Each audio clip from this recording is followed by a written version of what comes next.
Starting lane, please switch lanes for the last 5 minutes. Spectators, anyone interested behind 15 and 16ers in Kutztown, Painesville, proceeds for the bowling team. Please, if you have a minute, take away that and focus on video.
Okay, ladies, that's it. Last balls of practice, please. Last shot, please.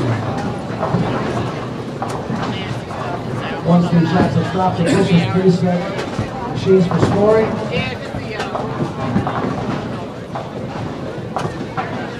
Left lane start, right lane start on the monitors. Make sure every pair starts on the left. Practice play rating open.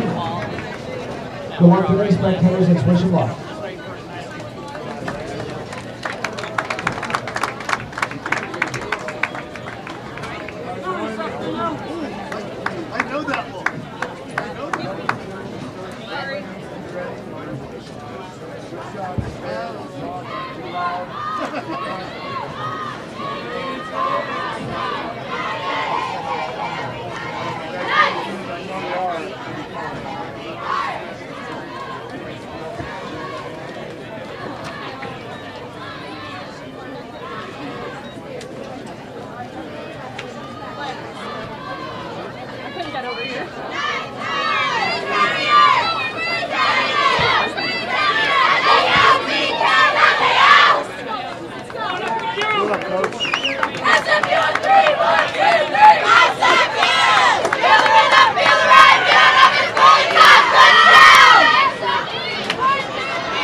Good morning, everybody. Welcome back to our live coverage of the 2014 Kutztown Invitational here on Bull TV. I'm Lucas Wiseman. Thanks for joining us on this Saturday morning as we get started with match number 7. Had 6 matches yesterday, and they were Baker matches, and we shift gears today and head into 5-player traditional team bowling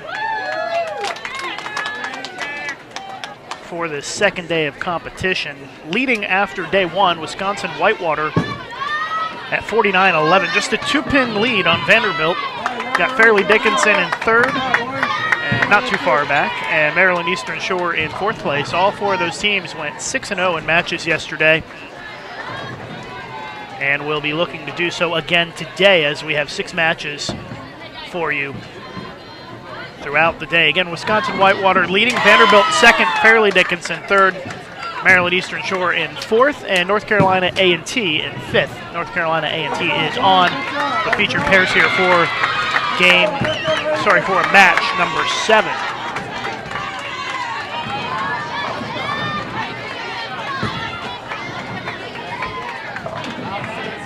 We do have the scoreboards on the screens for you. We've got St. Francis, PA on the left, North Carolina A&T on lane 18. Lane 19 is Kutztown, lane 20, Stephen F. Austin, and these teams are bowling against each other.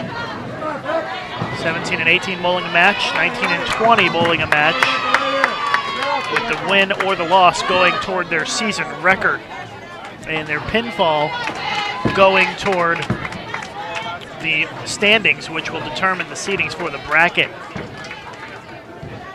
We do have the last names of the players in the scoreboards for you. Should make it a little easier to tell who's who.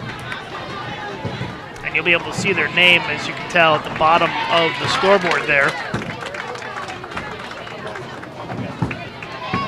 And if you're curious to know who's going to be coming up on the featured pairs throughout the day today, that is available to you scrolling on the bottom of the screen.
Again, for those of you just tuning in, you're watching live coverage of the Kutztown Invitational here on Bowl TV. We are in our first match of the day, which is the 7th match overall here at the tournament.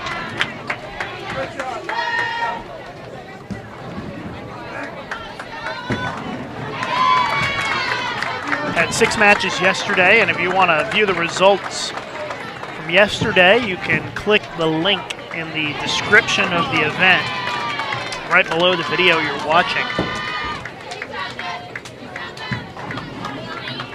The link is also on bowl.com. If you click on the brief recap story from yesterday, that link is in there.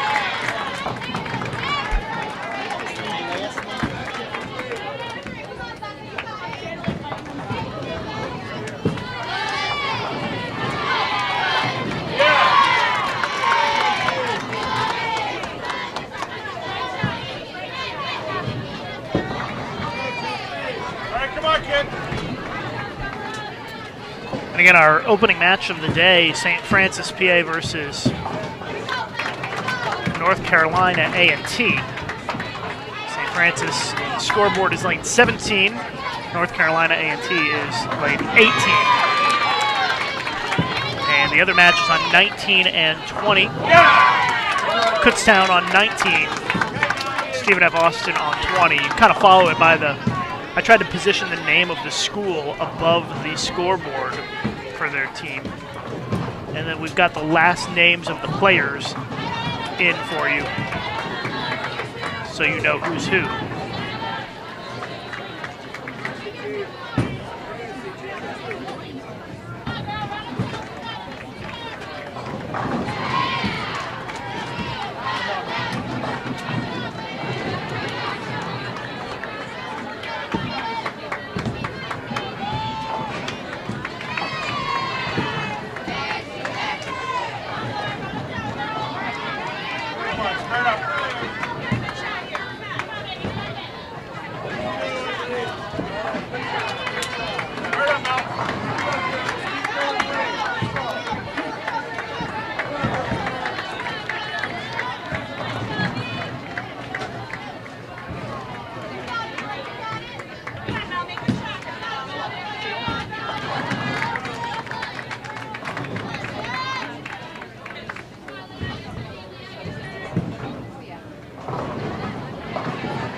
So if you're just tuning in and you're wondering if things are a little different than yesterday, they are. Yesterday we bowled 6 4-game Baker matches. Today it is 6 5-player traditional team games.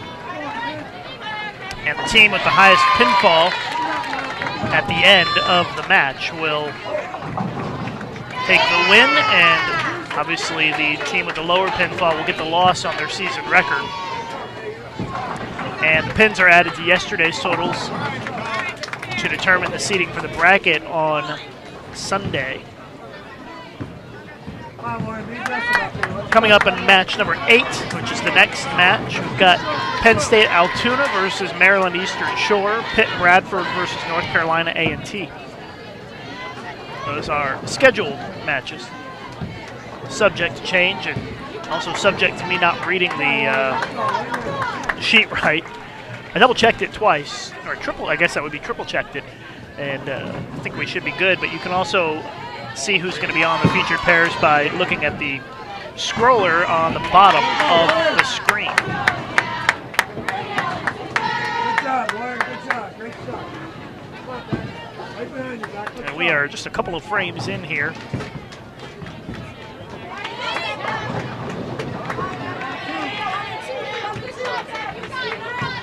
Both matches pretty close, as you would expect after just a couple of frames.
we will have updated standings for you after each game.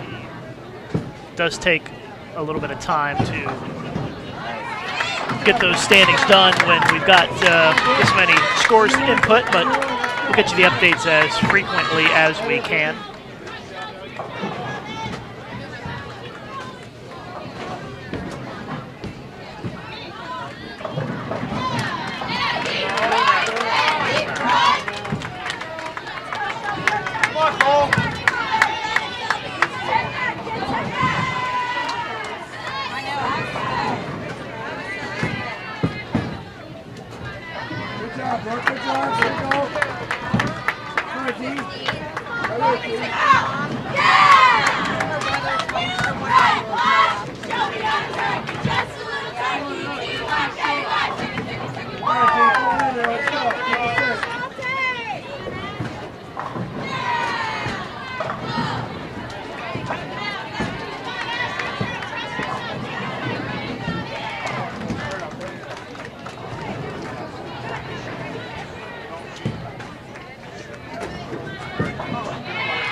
Oh, we're in the fourth frame in both matches. Still relatively close at this point. Straight up, Joe.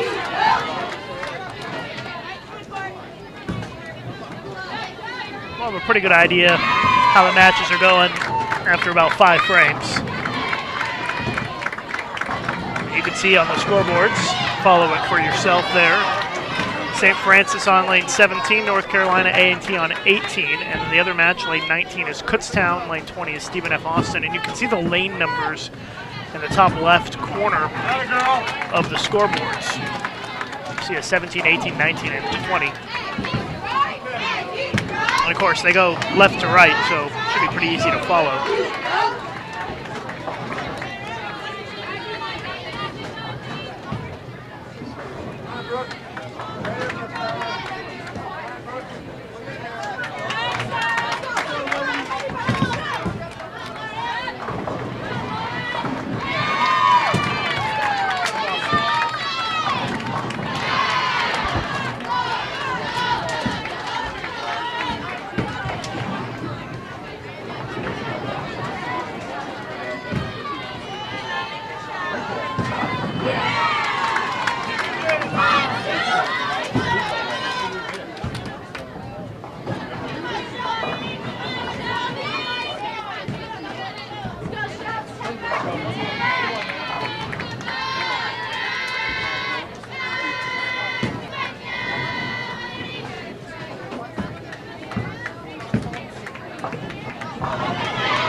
Kutztown and Stephen F. Austin have finished 4 frames. Looks like Stephen F. Austin has about a 16-pin lead. I'll make it 26.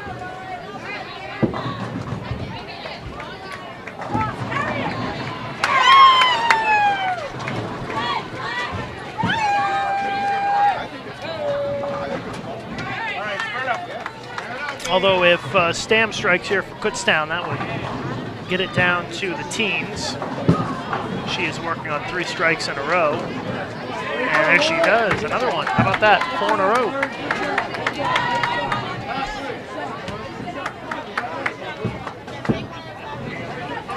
Other match, they are getting ready to wrap up the 4th frame. A couple of doubles on the board for North Carolina A&T.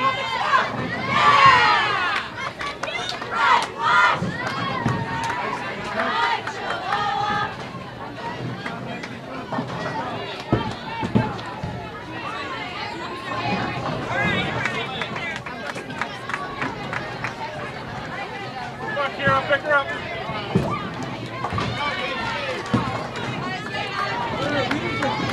At this point, looks like about a 30-pin lead for St. Francis, PA.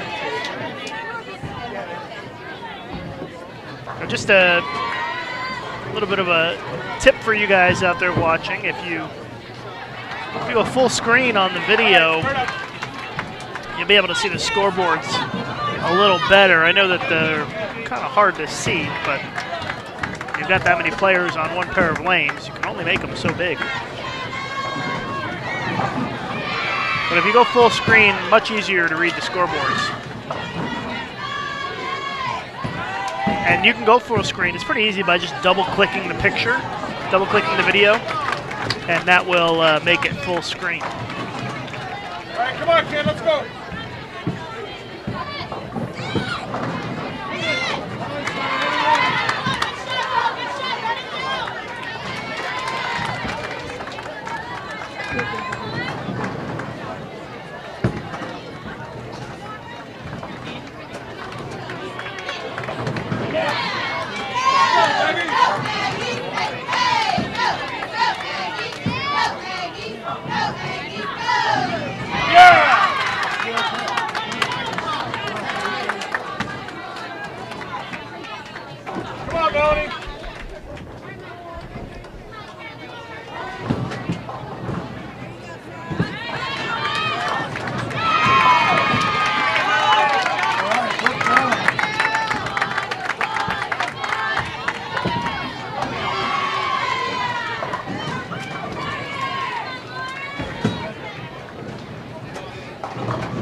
Kutztown had a great presentation here this morning on Senior Day.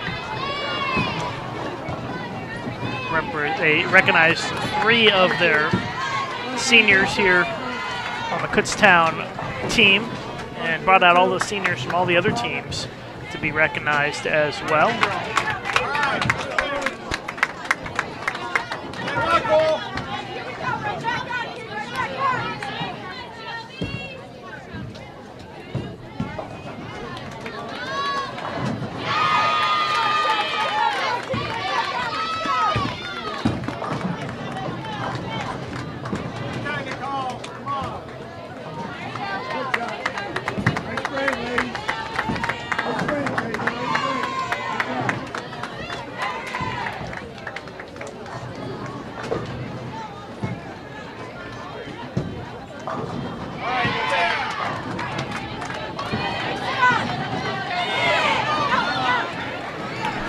Seniors for Kutztown, Brooke Bauer, Deanna Dorado, and Rebecca Velasquez. Come on, ladies.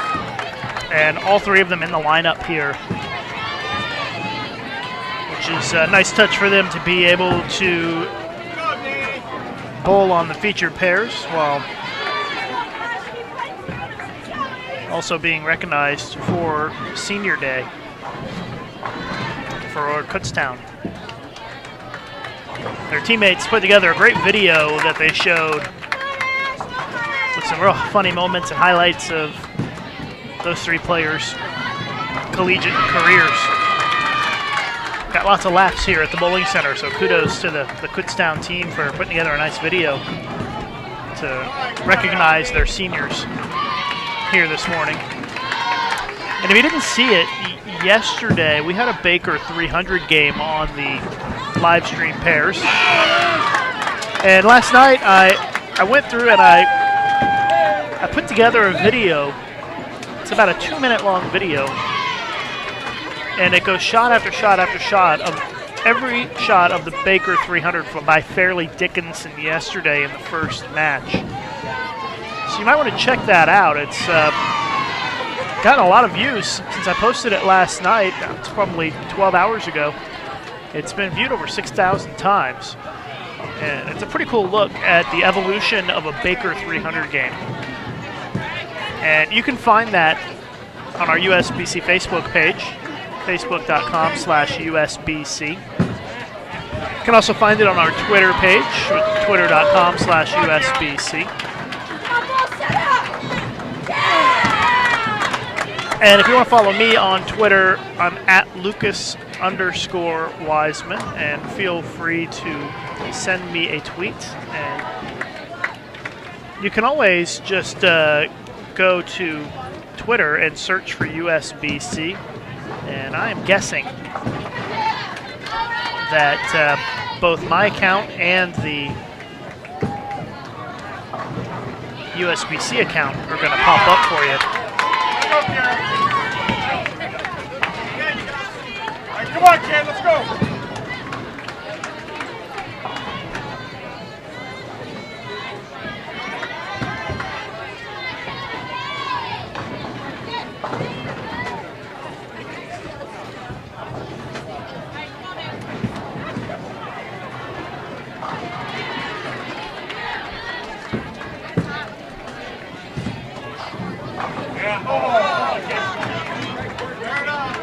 North Carolina A&T wrapping up the 5th frame in that match.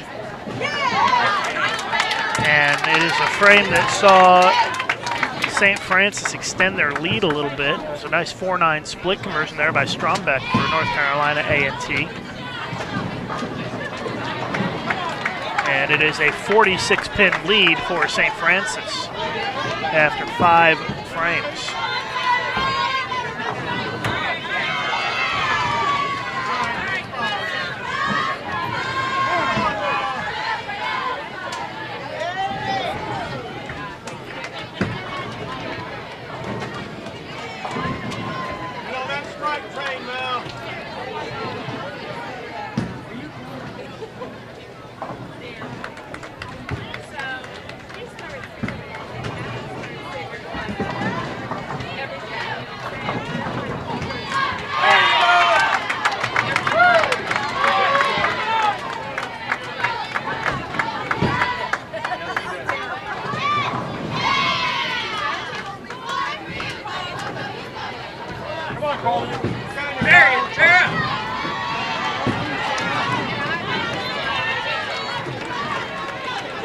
Player on our featured pairs with the longest string of strikes currently is Owens for North Carolina A&T, and she is up on the far left side of your screen here in the 6th frame, working on 3 in a row, and leaves a 10-pin on that one. Good looking shot.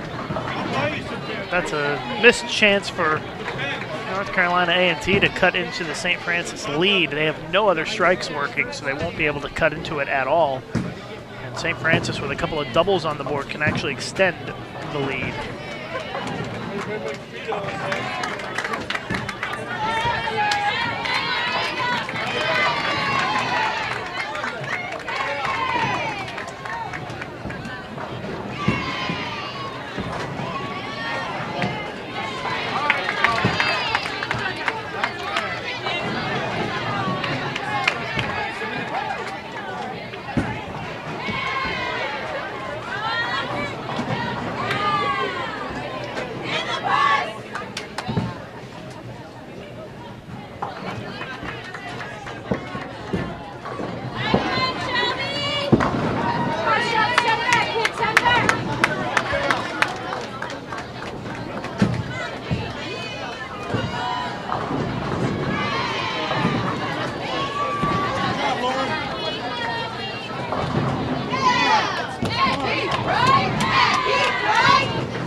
Like if Dorado gets a mark here, Kutztown should take the lead.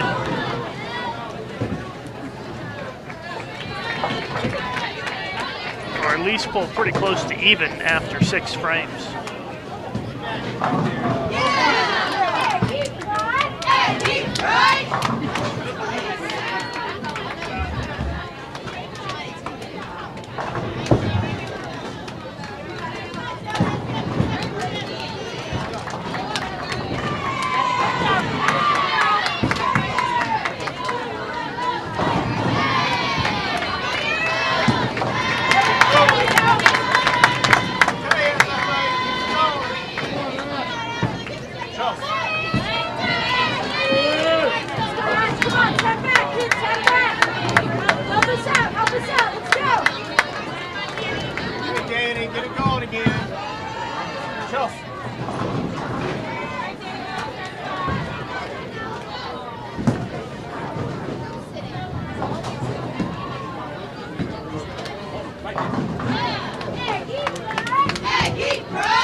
Christina, 10 back, baby, 10 back. You got this, Christina, come on, back. Show me how, kid, show me how.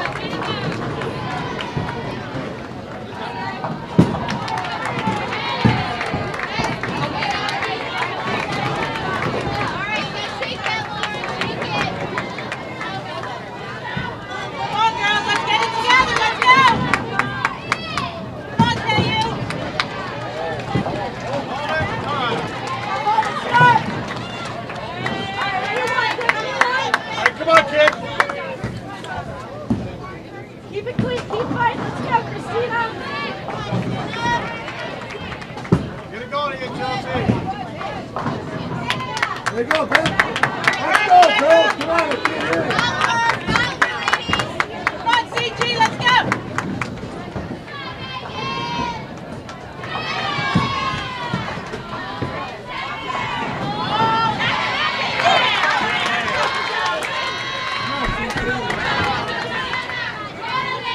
St. Francis and North Carolina A&T just wrapped up the 6th frame. And let's see here. Looks like a 52-pin lead for St. Francis at this point, but North Carolina A&T with 3 strikes on the board that frame, an opportunity for them to cut into it in the 7th.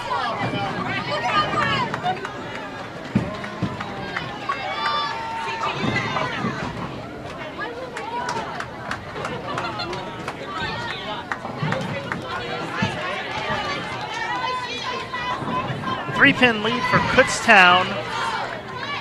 A couple of bowlers to go for each team in the 7th frame.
Just tuning in, you're watching live coverage of the Kutztown Invitational here on Bowl TV.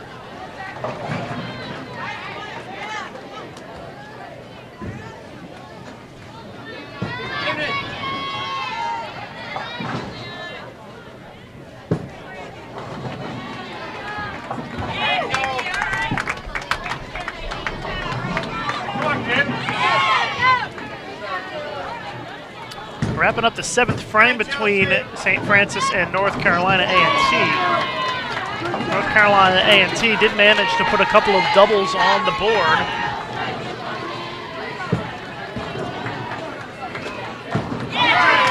And they have cut into the St. Francis lead a bit here.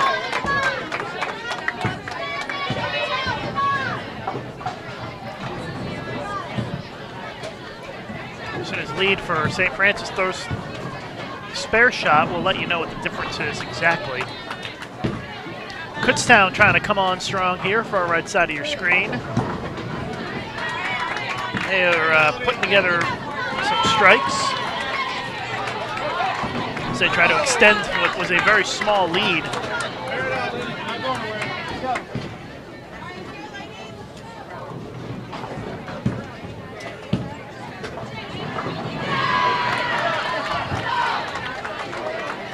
It's now a 28-pin lead for St. Francis over North Carolina A&T, so a very close match with 3 frames to go.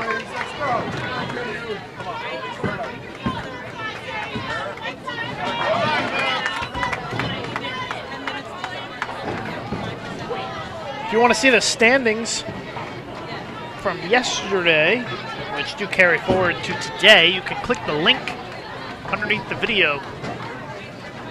There's a description of this event, and click the link, and it'll take you to the results. Stephen F. Austin and Kutztown finishing up the 8th frame right now. Parkhurst for Stephen F. Austin with a split in the 8th. So no doubles in the 8th frame for SFA.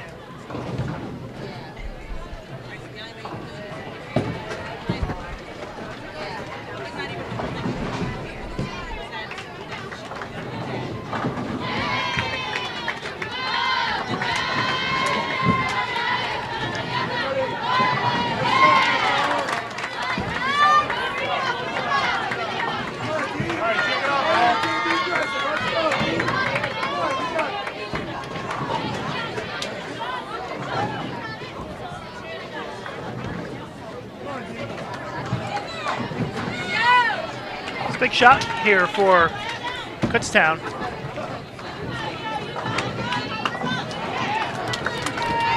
Their senior bowlers, Deanna Dorado, on the far right side of your screen here. Chance for a double. This would be a big one for Kutztown. And she gets it. The senior delivers on senior day.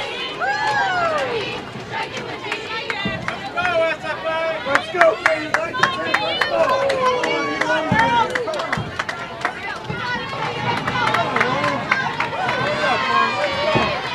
Now a 39-pin lead for Kutztown with 2 frames to go. And all the momentum seems to be on Kutztown's side.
Got a couple of really tight matches here in our opening match of the day.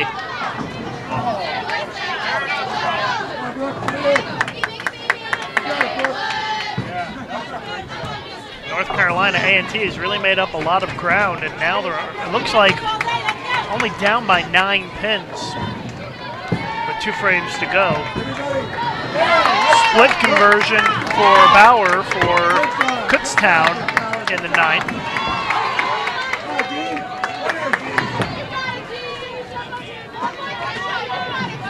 Kutztown really needs Dorado to strike again. Parkhurst shooting the spare for Stephen F. Austin on the right side of your screen covers it up. But if Dorado can strike here for Kutztown, they would have 2 bowlers with 3 strikes in a row heading into the 10th frame. And that would be huge.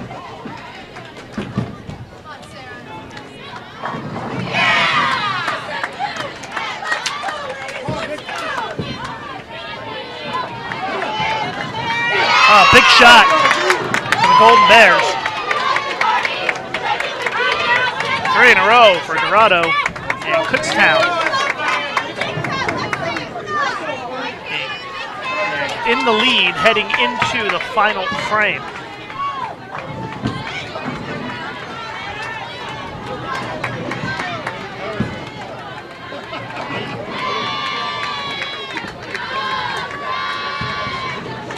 Looks like a 47-pin lead for Kutztown going into the 10th. So a big frame there by Kutztown, as now they are looking to close it out here in the final frame. Stephen F. Austin definitely needs a strike here from Lynn on this shot. Crossing over and does not get the strike. Had a couple of pins dancing around on it, but does not go down.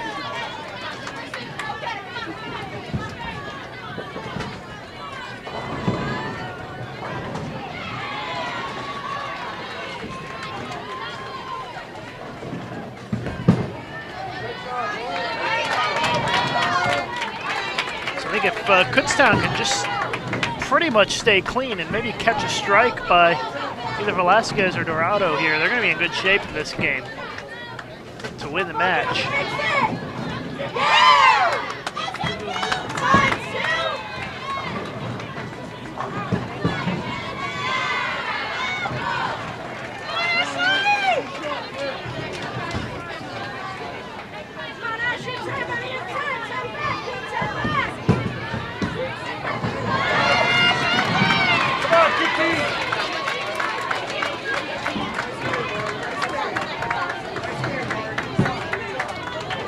.211 for Stam. You can follow the individual scores on your screen here. I'll let you guys kind of follow those by yourself. So we've got a couple of good matches here. St. Francis now with a pair of doubles and a missed spare by North Carolina A&T, and that one has gotten very interesting as well.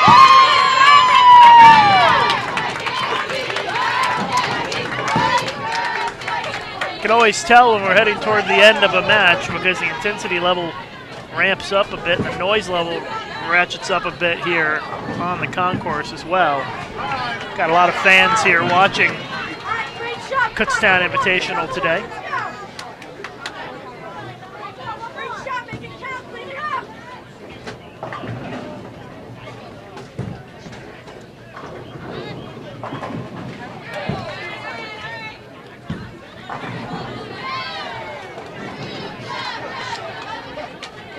Velasquez struck for Kutztown on her last shot, and that puts them in great shape, especially with the missed single pin by Stephen F. Austin.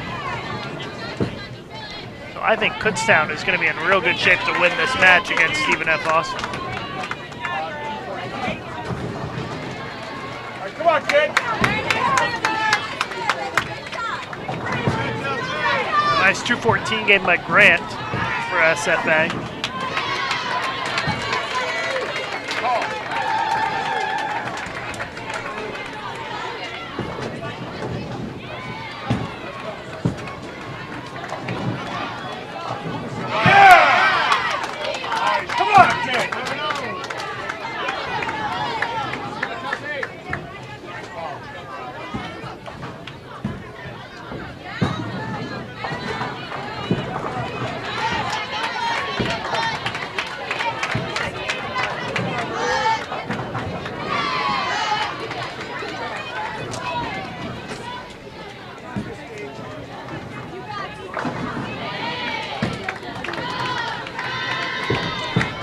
Austin trying to keep their faint hopes alive here.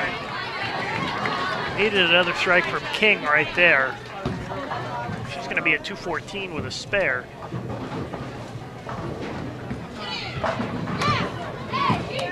Nice strike by Strombeck, North Carolina A&T.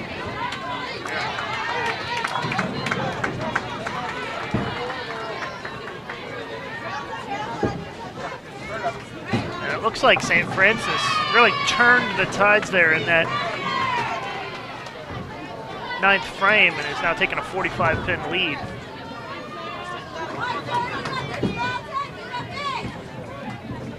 Other girl.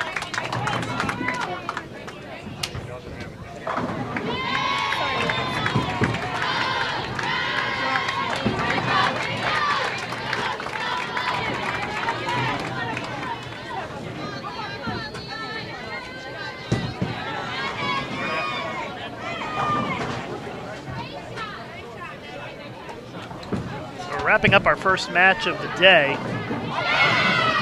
Strike by Crawford.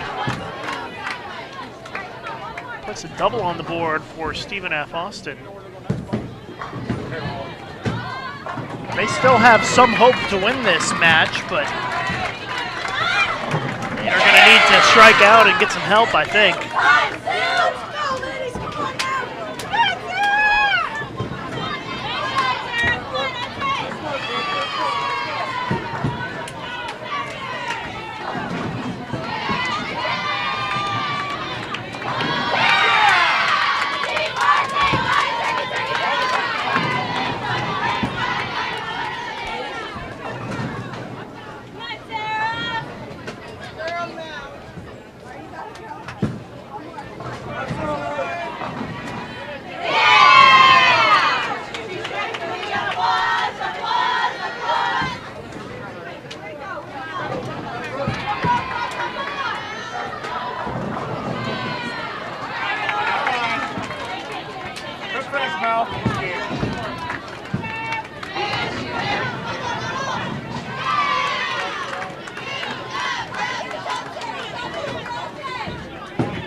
Split in the 10th for Parkhurst, and that's going to end any hope that Stephen F. Austin had to win this match.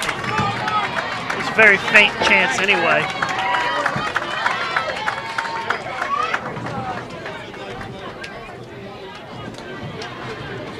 Looks like Kutztown going to take the win here against Stephen F. Austin.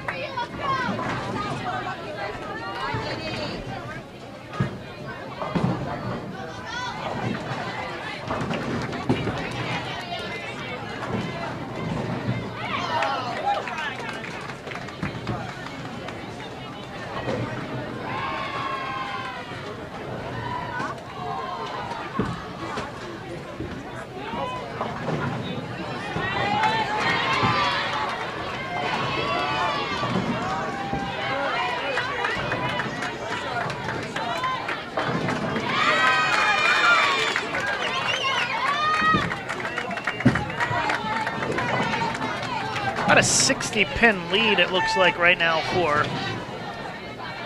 St. Francis. As long as St. Francis stays clean here, they will win this match.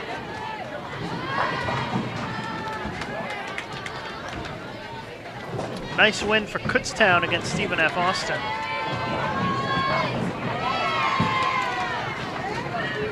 Stephen F. Austin came into the tournament ranked 5th in the country in the December National 10-Pin Coaches Association poll, and Kutztown was ranked 9th. So that's a little bit of an upset there for Kutztown. But those two teams pretty close in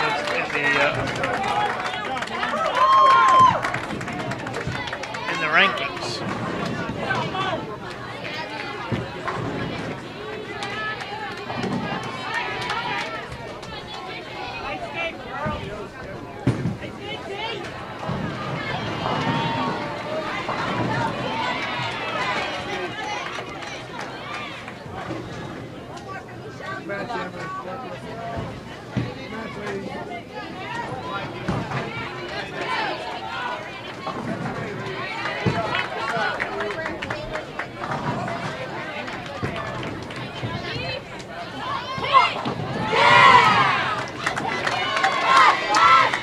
Strike by Durr is going to lock things up for St. Francis here. They're going to take the win against North Carolina A&T.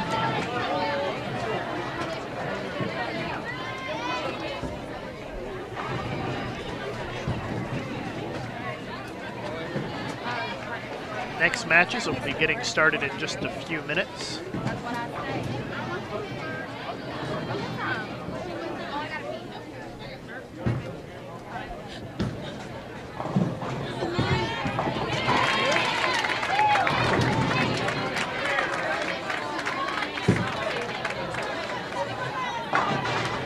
So the final score was Kutztown 989. And Stephen F. Austin 947. So a 42-pin win for Kutztown.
Again, St. Francis going to take the win here against North Carolina A&T. Basically waiting on the final score here.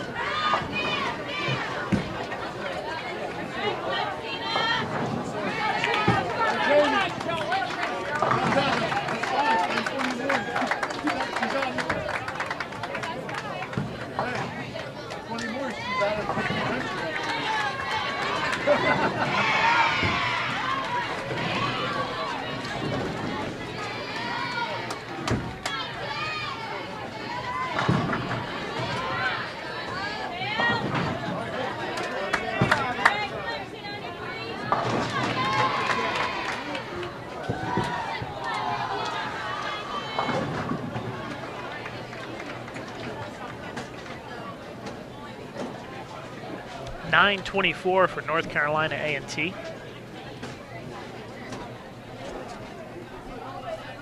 Not going to be enough. St. Francis will be near the 1,000 mark.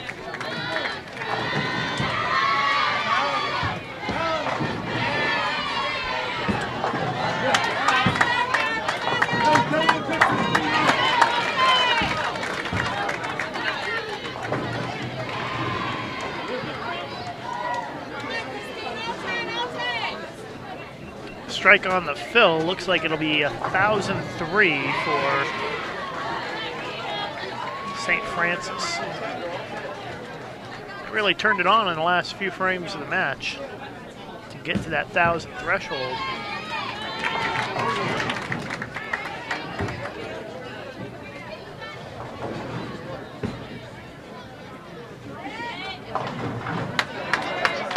And they do just get right on the number, 1,000 even for St. Francis.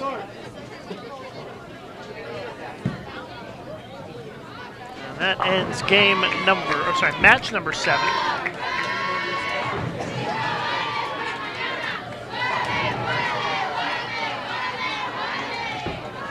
And we will stand by and wait for match number 8 to get started.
the arrows, okay? Don't forget to reverse the arrows.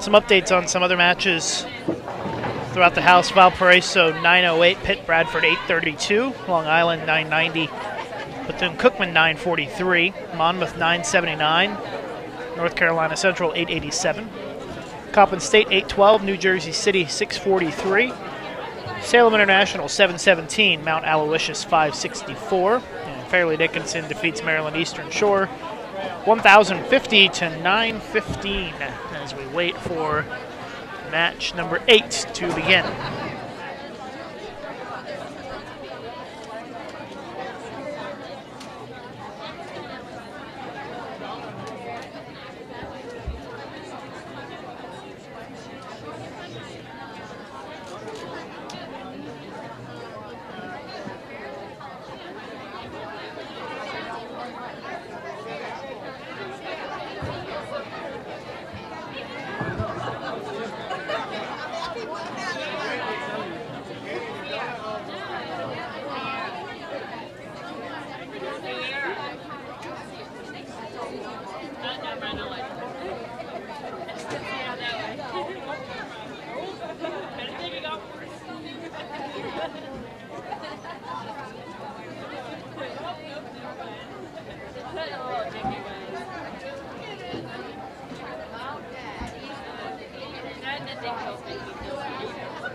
All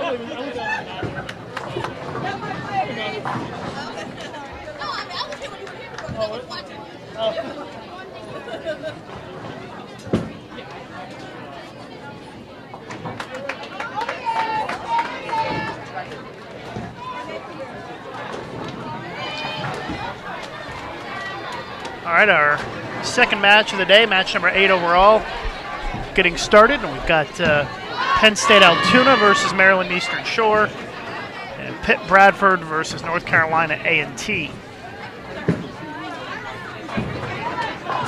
May take them a couple of minutes to get the proper names in the scoreboards, but it should happen pretty quick. In the meantime, they may start with incorrect names, but don't worry, they're getting them typed in right now. As soon as we have the updated standings, we'll let you know.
Tuning in, you're watching live coverage of the Kutztown Invitational here on Bowl TV. We are in Reading, Pennsylvania, where it's nice and snowy right now. Watching match number 8 of 12. And again, as soon as we get the updated standings, we'll let you know. But for match number 8, we've got Penn State Altoona against Maryland Eastern Shore, and Pitt-Bradford versus North Carolina A&T.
Just in the second frame here of our second match of the day at the Kutztown Invitational. It's snowing pretty heavily here now in Reading, and if you want to take a look at the snow, I walked over to the door and put my phone up against it and took a video of the snowflakes coming down. So you can find that on my Twitter feed at Lucas_Wiseman, at Lucas_Wiseman.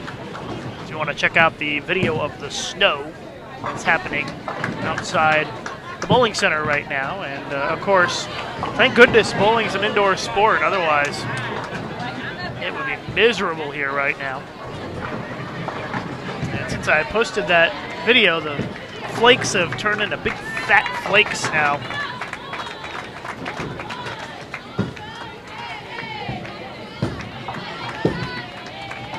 So a winter wonderland here in Reading, as it seems to be every year when we come to the Kutztown Invitational.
Just to recap for you, as we settle in here in our 8th match of the tournament, we've got Penn State Altoona against Maryland Eastern Shore. The names of the schools are above the scoreboards for each team.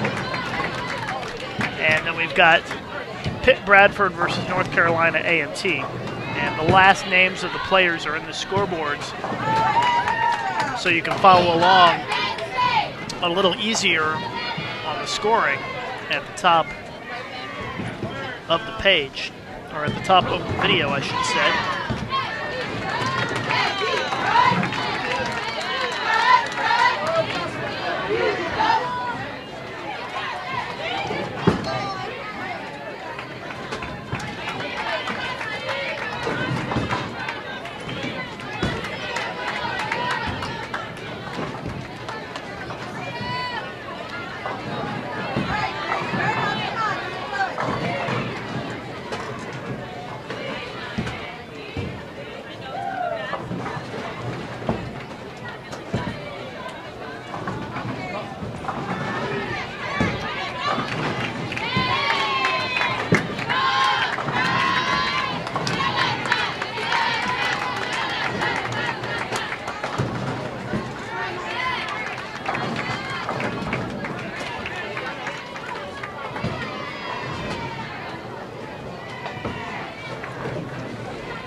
You're watching live coverage of the Kutztown Invitational here on Bowl TV. Wrapping up the third frame between Maryland Eastern Shore and Penn State Altoona.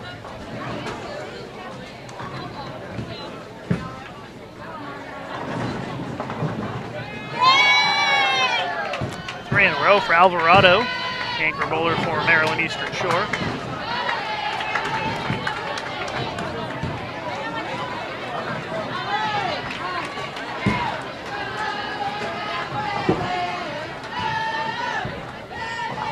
Maryland Eastern Shore holding about a 19-pin lead after 3 frames. Our other match, Pitt-Bradford versus North Carolina A&T.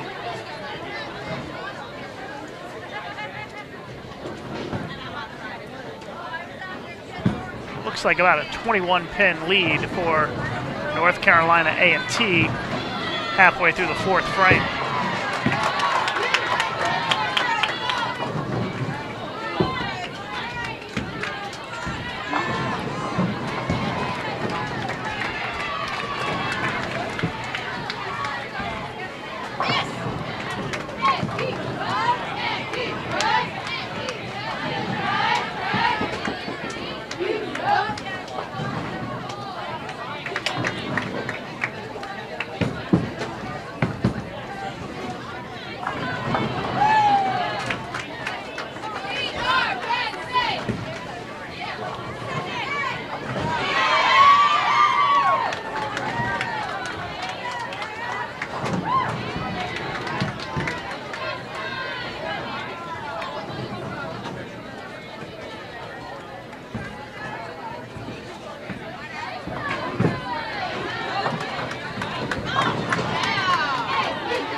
Four frames completed between Pitt-Bradford and North Carolina A&T.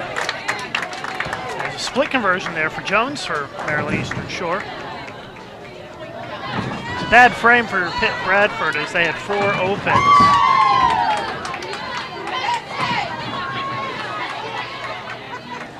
And it's almost a 70-pin lead for North Carolina A&T at this point.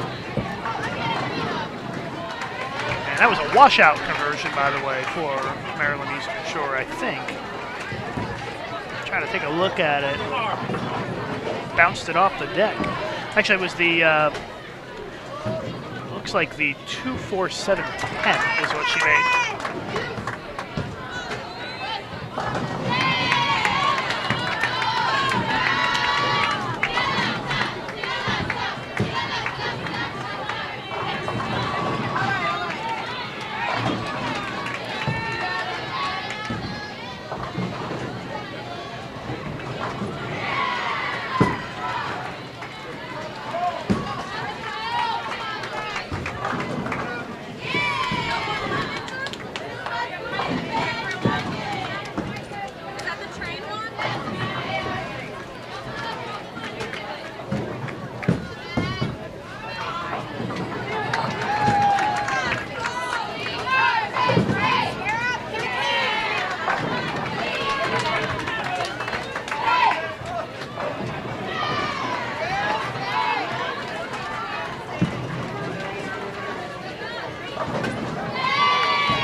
Alvarado with the front 4 for Maryland Eastern Shore. UMES up by 26 after 4 frames.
North Carolina A&T putting together a couple of strings of strikes. Continuing to pull away from Pitt-Bradford here.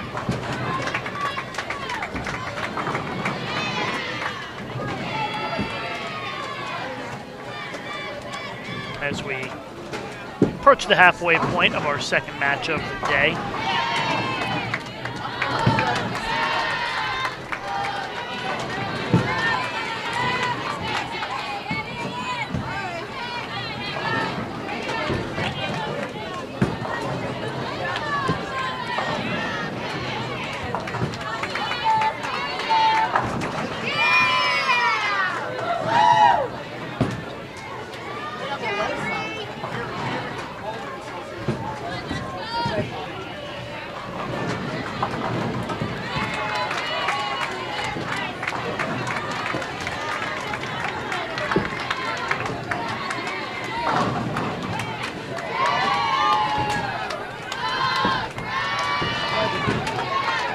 Munoz with a double for Maryland Eastern Shore.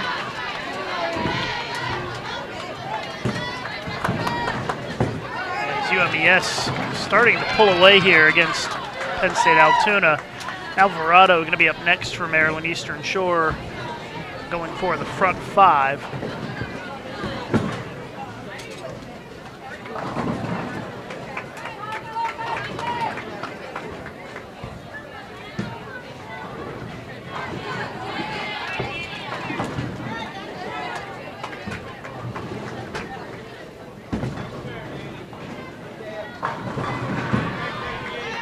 Here's Alvarado. Looks like she got it right, didn't like it, left a 2.48.10.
North Carolina A&T really pulling away from Pitt-Bradford. That one is not going to be a close contest. And pretty much the same thing in the Maryland Eastern Shore Penn State Altoona match. It's a little closer, but Maryland Eastern Shore is comfortably ahead at this stage by more than 50 pins, it looks like.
Wondering about the standings, they are working on getting them updated right now. The first game always takes longer to update because they've got to make sure all the names are in there right, it's the individuals, and it just takes considerably longer to do the standings for 5-player team event than it does for Baker. But they're working on them, and hopefully we'll have them soon.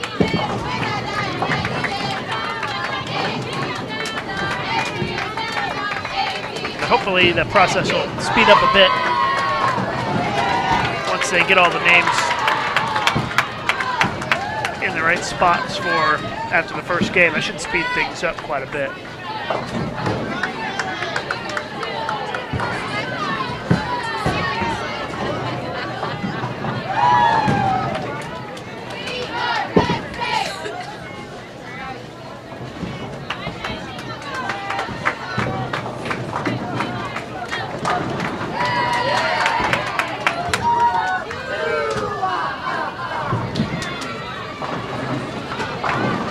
A 70-pin lead for Maryland Eastern Shore after 6 frames. So they got 4 frames to go in that match. We got Maryland Eastern Shore leading by about 70 over Penn State Altoona. North Carolina A&T. Here is Shin up on the far right side of your screen. And she strikes for 4 in a row. And North Carolina A&T on their way to a very easy win against Pitt-Bradford here in match number 8.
Robinson for North Carolina A&T had 5 in a row before that shot.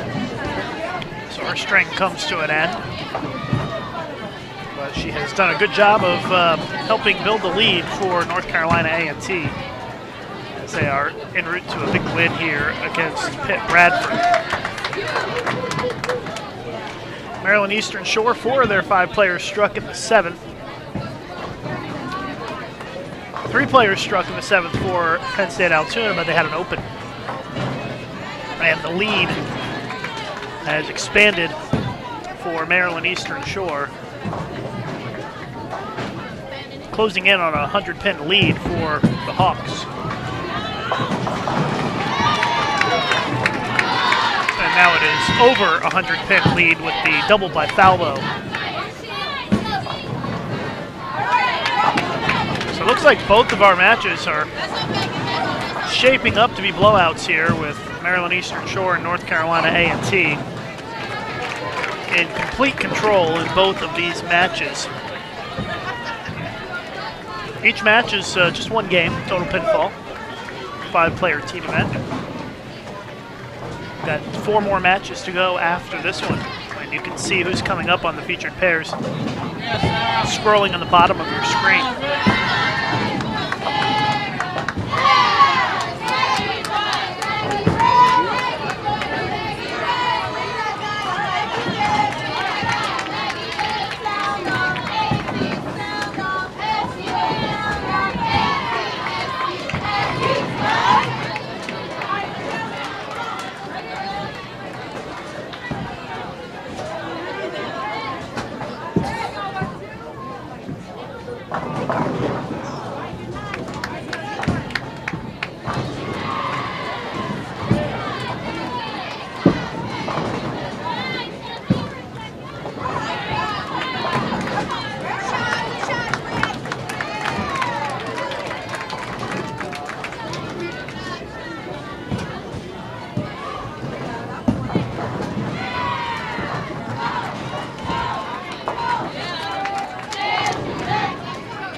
watching live coverage of the Kutztown Invitational here on Bold TV. Starting the 10th frame between Pitt-Bradford and North Carolina A&T, and North Carolina A&T is easily and comfortably ahead by about 200 pins heading into the final frame.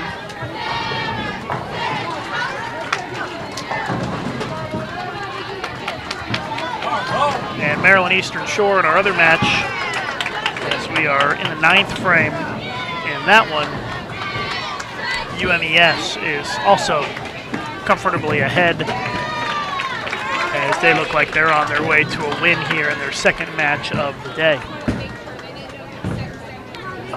As soon as we have the updated standings, we will let you know. Shouldn't be too long from now before we get those standings in, so we'll let you know as soon as they are updated, so stand by for that.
Pitt-Bradford and North Carolina A&T wrapping up second match of the day, match 8 overall. Going to be an easy win for North Carolina A&T, as you can take a look at the scoreboard.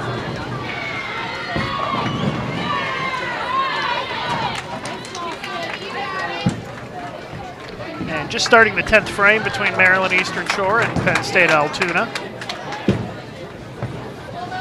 Ready?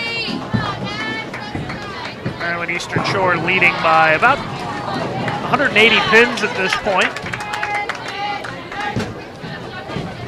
as they also are on their way to a very easy win here in the second match of the day.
Pitt-Bradford finished with 735. Shin going to bowl the big game on the pair, North Carolina A&T. She's up now. She can get to 247. A couple of more strikes here in the 10th.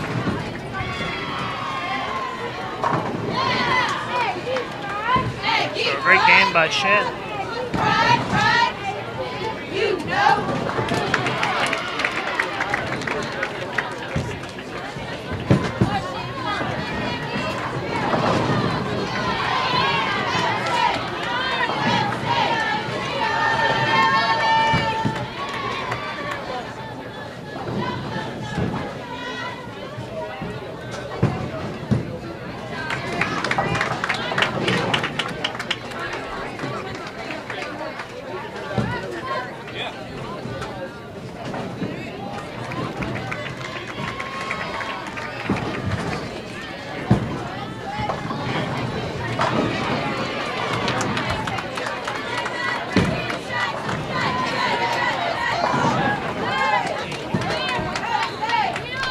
.245 for Shin. Great game. North Carolina A&T's put together a real nice game here in the second match of the day.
Final score was 977 to 735. North Carolina A&T defeats Pitt-Bradford.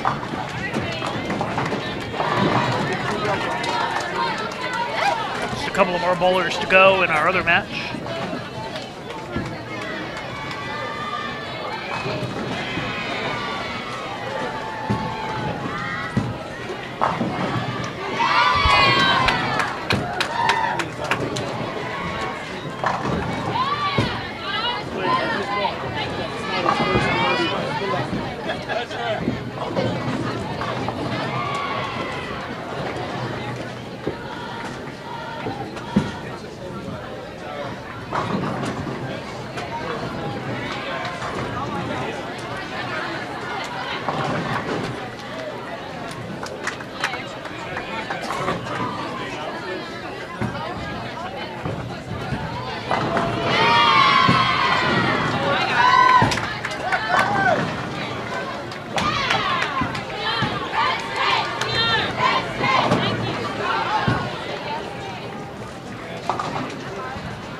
$797 final tally for Penn State Altoona.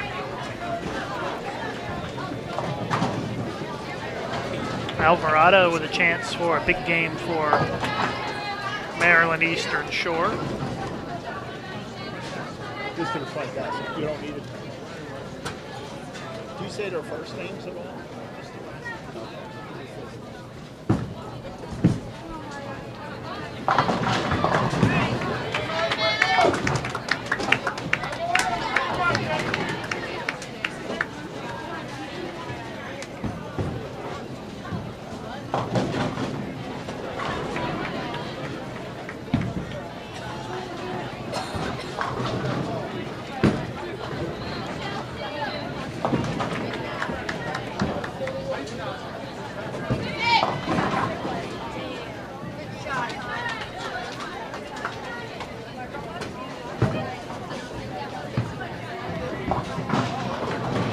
Next match, we're going to have Medaille versus Wisconsin-Whitewater and Long Island versus Valparaiso, it looks like.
Final score 979 for Maryland Eastern Shore and Penn State Altoona 797.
Just waiting for teams to move over. It's going to be Medaille versus Wisconsin-Whitewater, Long Island versus Valparaiso in just a couple of minutes.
Don't move your head up.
Just waiting for some of the other teams to finish up, and everybody's moving around. Did get the standings. I got a hard copy here after the first match today. Wisconsin-Whitewater in the lead by just 7 pins over Fairleigh Dickinson, and then Vanderbilt's in third. Maryland Eastern Shore fourth, St. Francis, Pennsylvania in fifth. And Whitewater Fairleigh, Dickinson, and Vanderbilt are the only schools undefeated in matches going into that 8th match. They're all 3 7-0. We will try to get an update for you as soon as possible. We'll get them up on the website and let you know when that happens.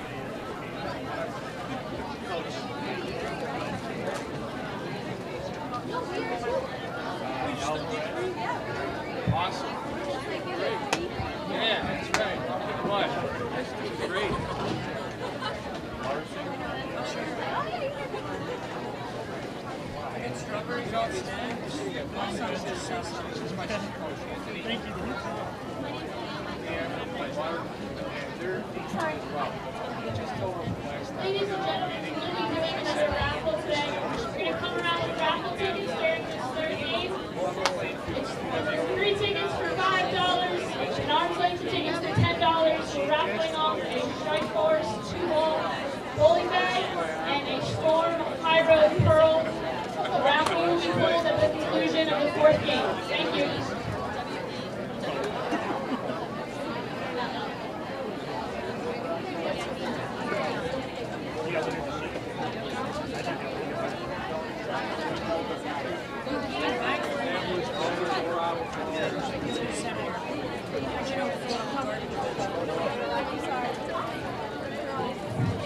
Ladies and gentlemen, we will be doing another raffle today in support of Kutztown University's women's bowling team. We are raffling off a Hybrid Pearl Storm and a Strike Force 2-ball bowling bag. It's 3 tickets for $5 and arm length for $10. We'll be coming around now and pulling the winning tickets after the conclusion of the 4th game. Thank you. I don't care what your team says about you. We love you.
right, game number 3 for the day, match 9 overall underway here.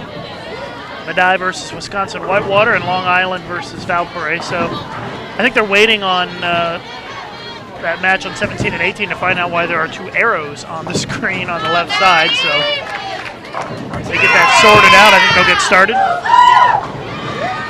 But LIU and Valpo have already started this match.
Standings are updated on the website now after the first match today. If you click the link in the description of this video below, you can get the standings after one traditional game today and the adds together with the 6 quad matches yesterday.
looks like they're going to just kind of start over with the scoring to get it right on 17 and 18.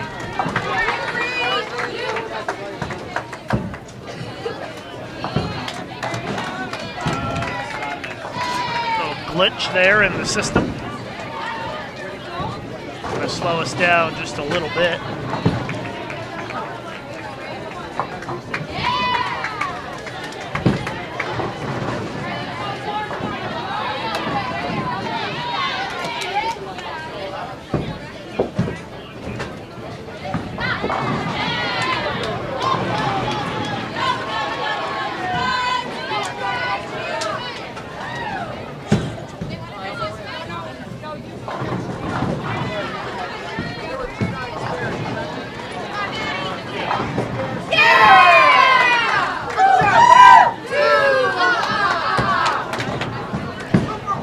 Tuning in, you're watching live coverage of the Kutztown Invitational here on Bowl TV. We are in our third match of the day. We've got Long Island versus Valpo currently bowling on 19 and 20 on the right side of your screen. And waiting for Medaille and Wisconsin-Whitewater to get started. They've already started actually, but they're resetting the scoreboards.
And Whitewater.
Valpo off to a pretty good start against Long Island. It's still a pretty close match as we are just in the third frame.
Watching live coverage of the Kutztown Invitational here on Bowl TV.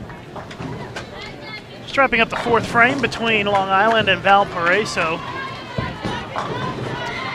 Looks like Valpo with a pretty nice lead after 4 frames.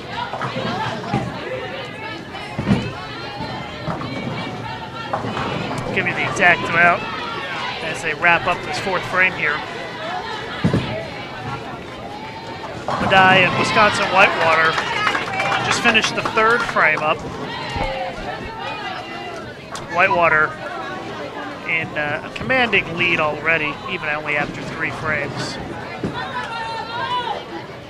117 pin lead already for Wisconsin-Whitewater after just 3 frames. So Whitewater, I think, is going to be on their way to an easy win here against Medaille.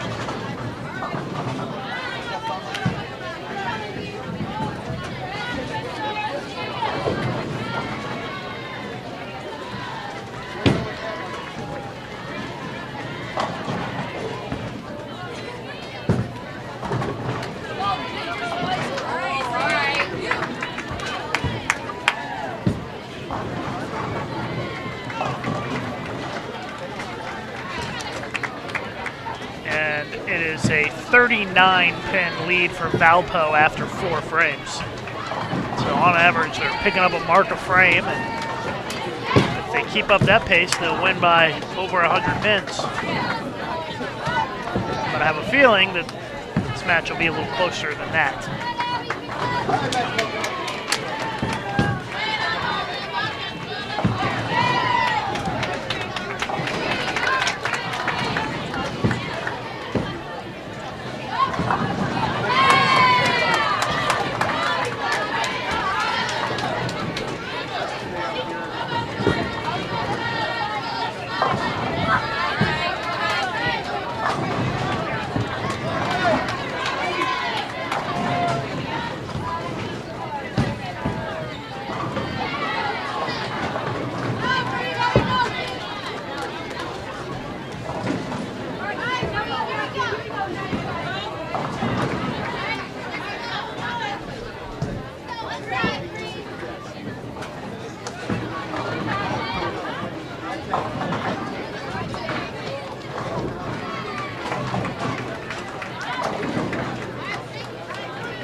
Fourth frame wrapping up between Medaille and Wisconsin-Whitewater, and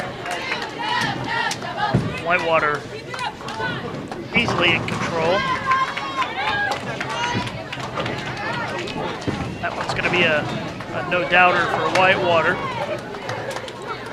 As Medaille just can't get anything going here after 4 frames. And Long Island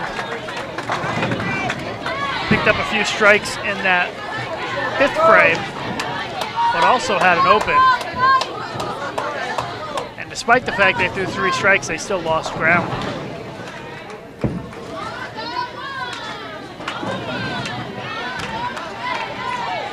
And it is a 66-pin lead for Valparaiso with 5 frames to go in the match.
You're watching live coverage of the Kutztown Invitational here on Bold TV.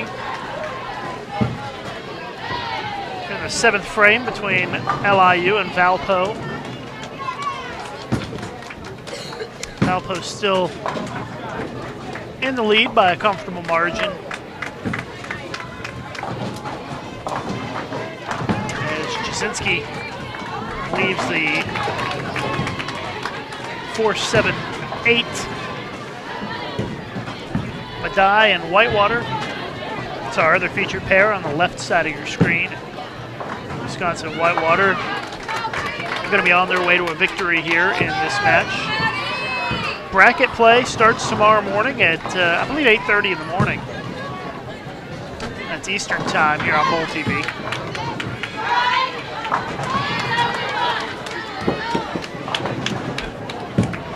So be sure to tune in for that, as we will have 3 rounds of bracket action, culminating with the championship match, as well as the 3rd place match.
About an 86-pin lead for Valpo at this point, as we are in the 8th frame of that match.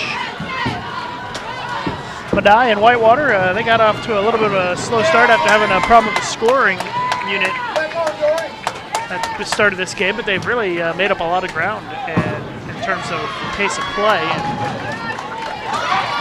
already heading into the 8th frame, and Wisconsin-Whitewater up by about 250 pins at this point with 3 frames to go.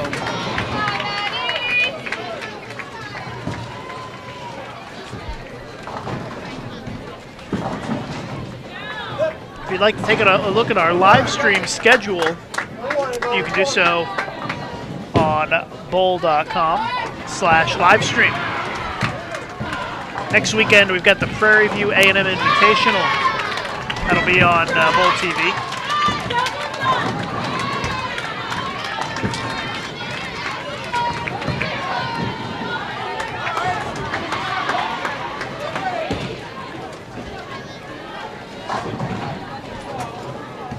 That starts on January 31st. So that would be this coming Friday.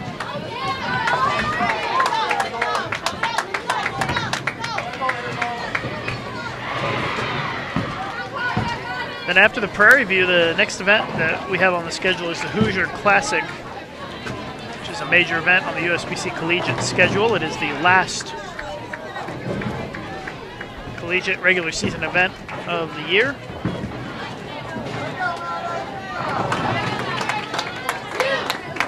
And a reminder to those of you who are college bowlers out there or parents of college bowlers, the early entry deadline for the Intercollegiate Singles Championships, which is open to any college bowler, is January 31st. And you can get more information at bowl.com/ISC. So if you want to get your student athlete or yourself entered into the Intercollegiate Singles Championships, which are going to be in Reno. Of course, you got to earn your spot there at sectionals. So get signed up for the Intercollegiate Singles Championships sectional qualifiers at bowl.com/ISC.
The end of this match will be at about the halfway point of the day.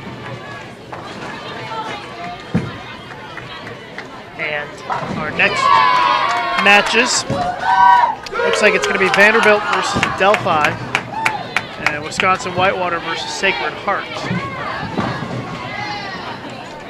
Match 11 will have Delaware State versus St. Francis Brooklyn and Morgan State versus Medaille.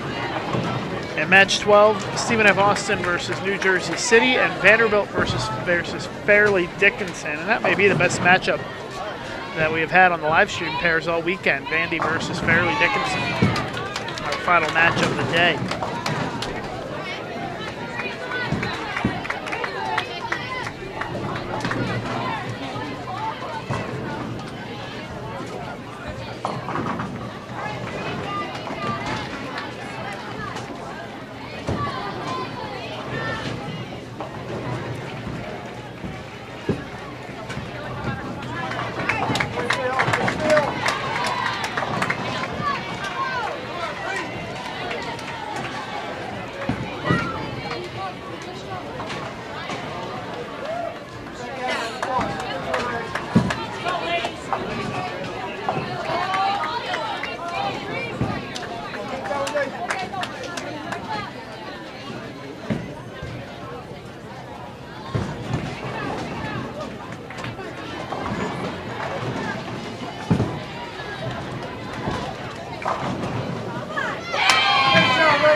Valpo continuing to pull away from LIU as Valpo with 3 strikes so far here in the 9th frame, setting it up nicely for the 10th.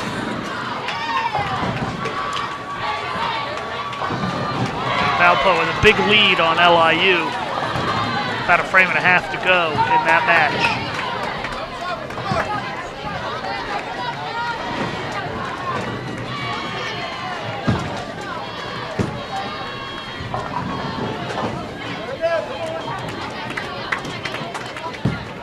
Wisconsin-Whitewater is easily in control against Medaille. So they have about a frame and a half to go as well.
Just getting the updated standings in. Got after 2 matches today, which is 8 matches overall, Fairleigh Dickinson is now in the lead at 70-41. Wisconsin-Whitewater, who's on the featured pairs this game, in 2nd place, 69-58. Vanderbilt at 67-92. All 3 of those teams are 8-0. Maryland Eastern Shore in 4th at 7-1 overall. And St. Francis, PA, 5th. They are 6-2 in the tournament.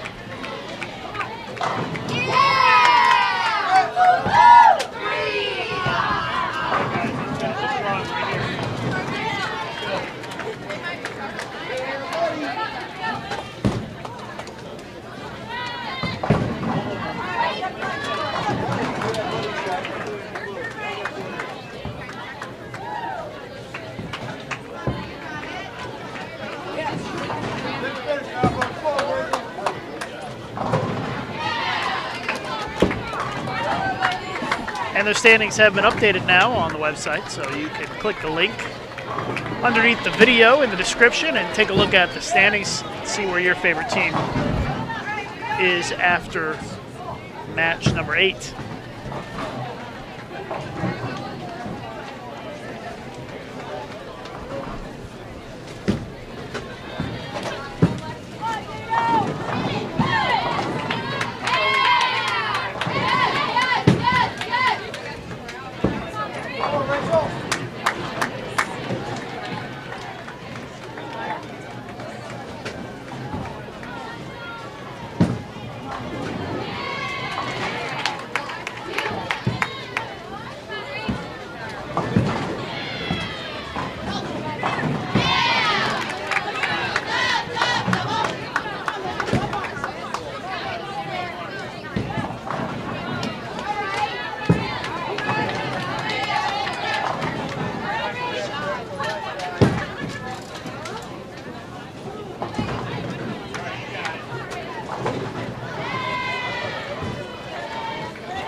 Heading toward the close of both of these matches, Valpo and Whitewater both going to win.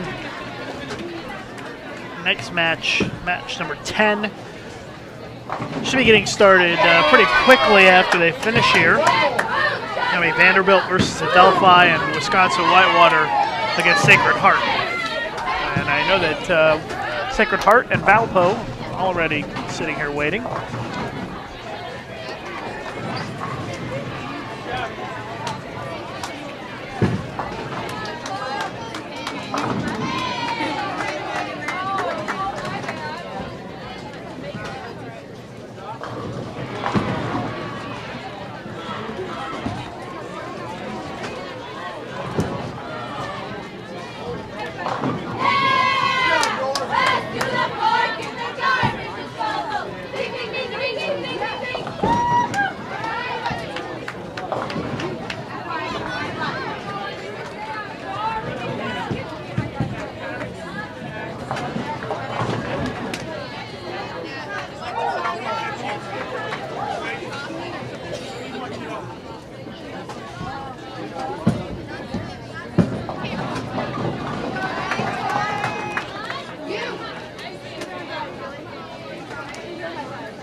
Medaille finished with 6:45, and Wisconsin-Whitewater going to be about 980 or so. Valpo crossing over the 1,000 threshold this game easily.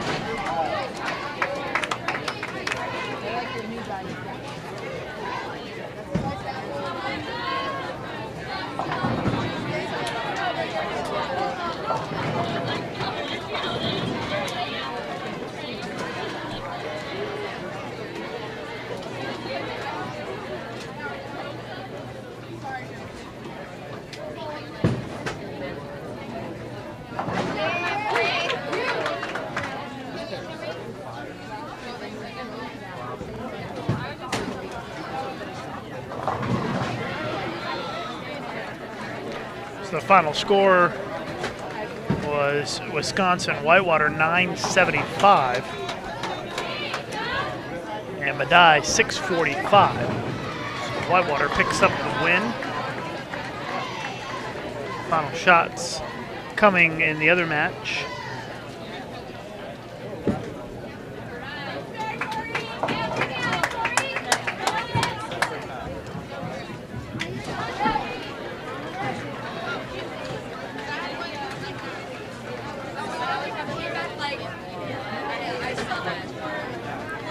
NYU going to finish it out first. Hardy shoots 202 in the anchor spot for Long Island. They end up shooting 881.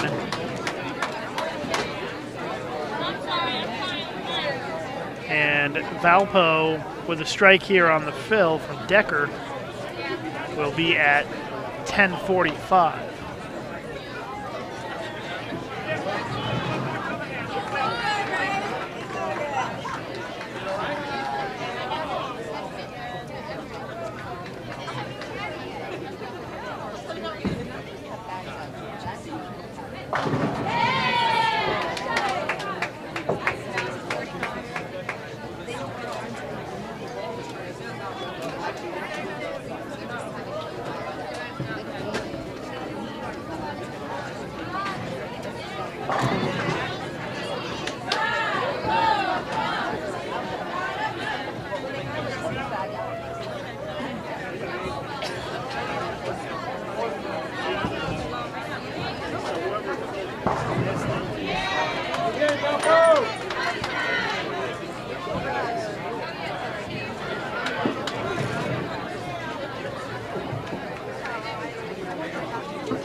Oh, okay, I was going to give you a sheet of paper.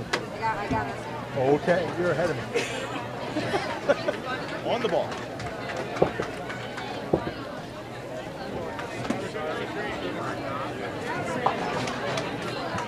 Just need last names. Oh, okay. Okay. Who's ordering? Thank you.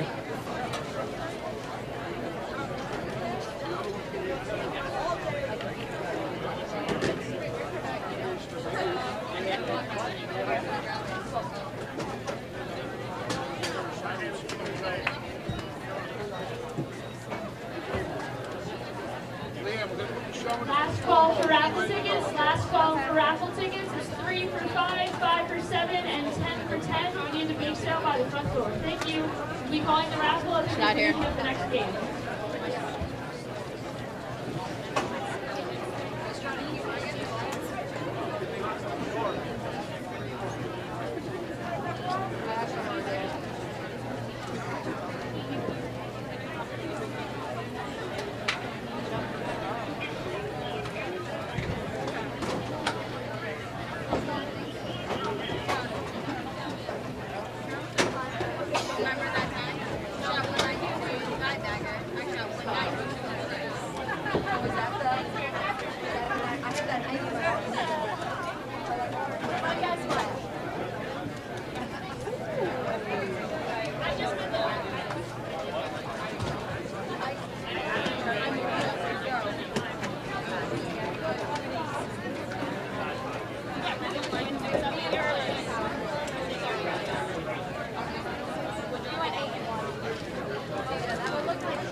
Can't find my bowling ball.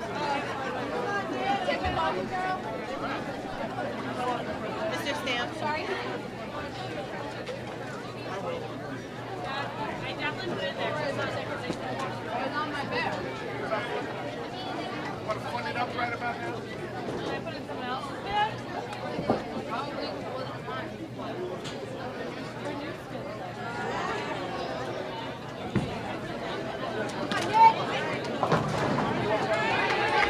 All right, here we go with match number 10, Adelphi and Vanderbilt.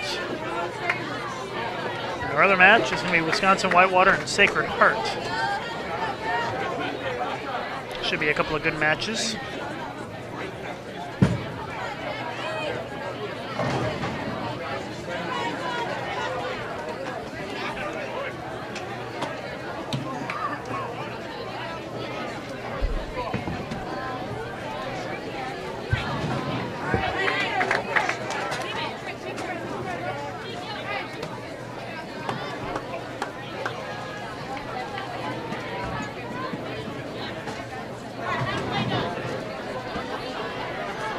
Just tuning in, you're watching live coverage of the Kutztown Invitational here on Bowl TV.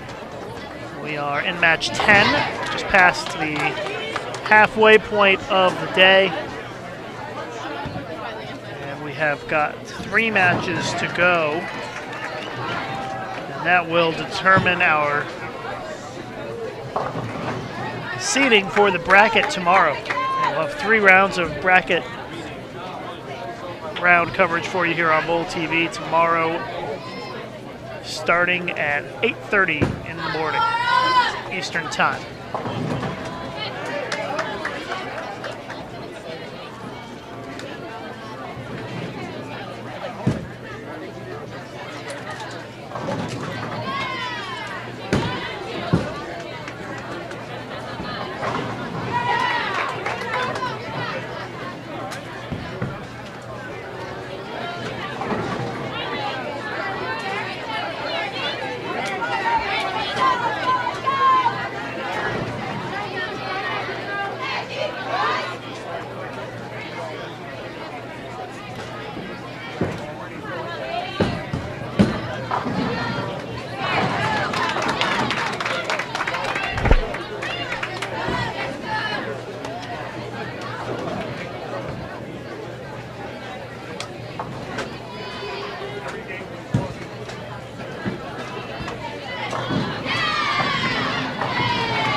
Just tuning in, you're watching live coverage of the Kutztown Invitational here on Bold TV. I'm Lucas Wiseman. Thanks for joining us. And we've got Vanderbilt versus Adelphi, Wisconsin-Whitewater against Sacred Heart here for match number 10. See, I got a couple of new followers on Twitter. Thank you very much for the follow. Hopefully you guys are watching the live streaming, and if you'd like to send me a tweet, you can write me at Lucas_Wiseman on Twitter. Be sure to follow me when you're there. And I think it's, if you just go to Twitter and search for USBC, I think that probably my account and USBC's account will both come up.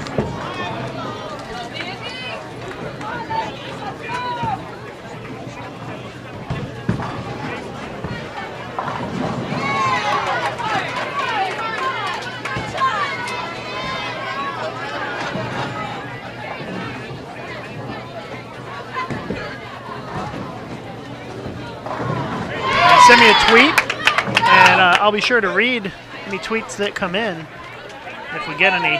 So feel free to send me a tweet, and I'll take a look.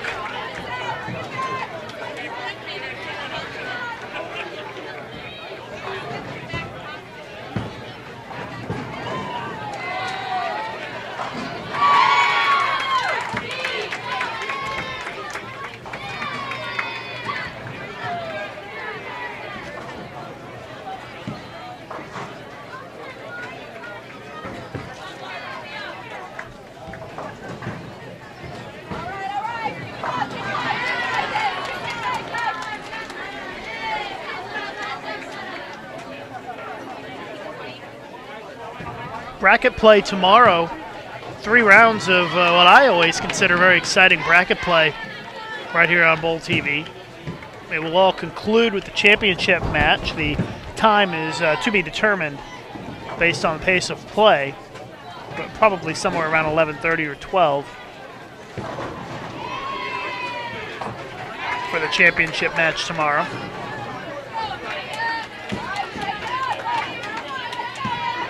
Still waiting on a tweet to come in, so send me a tweet at Lucas_Wiseman Pitt_Wiseman if you're watching. Let me know where you're watching from and give you a shout out.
Bit of a slow start for Vanderbilt this game.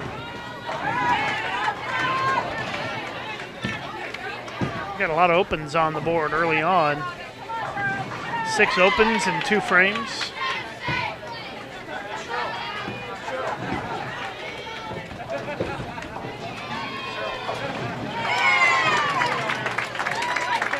Fitzpatrick for Adelphi shooting the split here, and it's an open frame for them. They've got 4 opens so far, so pretty low scoring match early on. All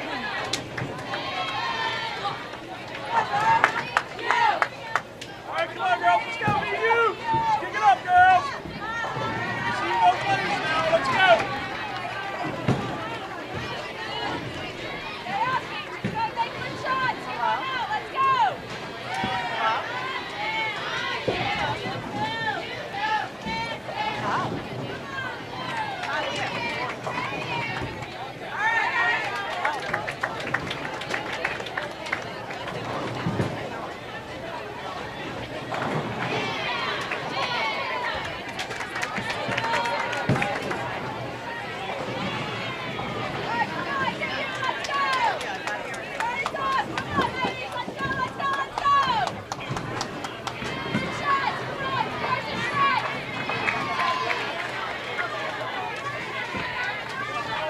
I finally got a tweet that came in. Matt Schultz, watching the live stream from the University of Pittsburgh. Thanks for keeping me entertained today. You're welcome, Matt. Thanks for watching and thanks for the follow.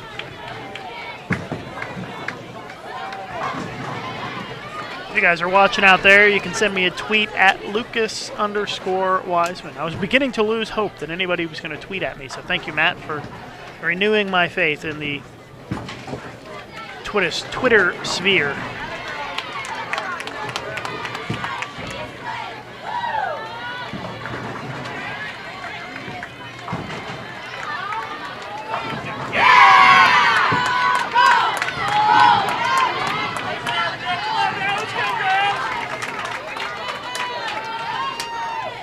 Wisconsin-Whitewater off to a good start here in game number 4 today. Match number 10. Had 6 matches yesterday, 6 today. And Whitewater with 6 strikes already through 2 frames.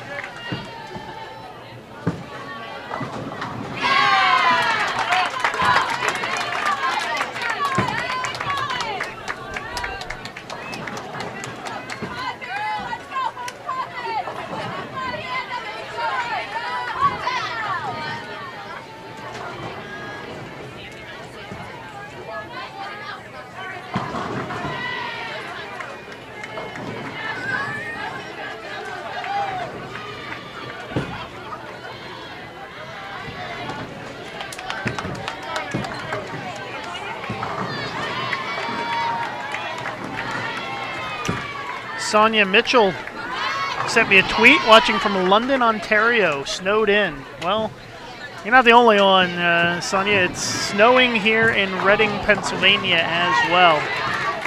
It was snowing quite a bit this morning, and all of a sudden I just looked out the window and it's snowing again here in Reading.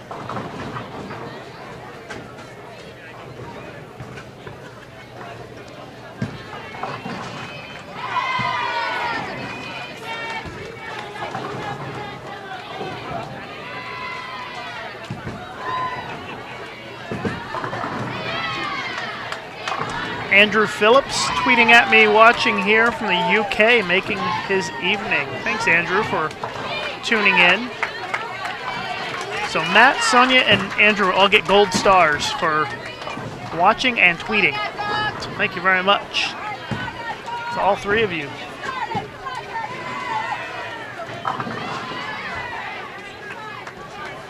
Butch Anderson just tweeted at me, watching live stream with his daughter Kelsey Anderson sitting on the couch.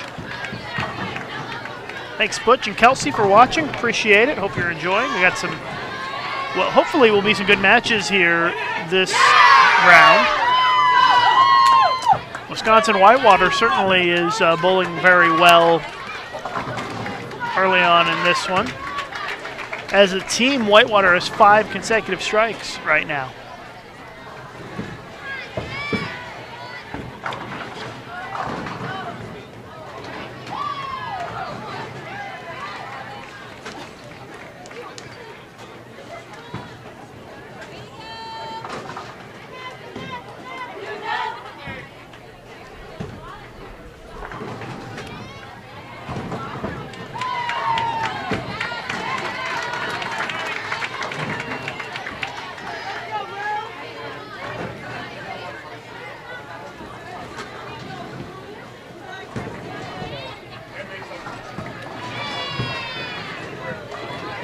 Renslow for Vanderbilt up, bowling anchor with a strike, and Vanderbilt has turned things around now with 4 out of 5 strikes that frame after a rough start to the game.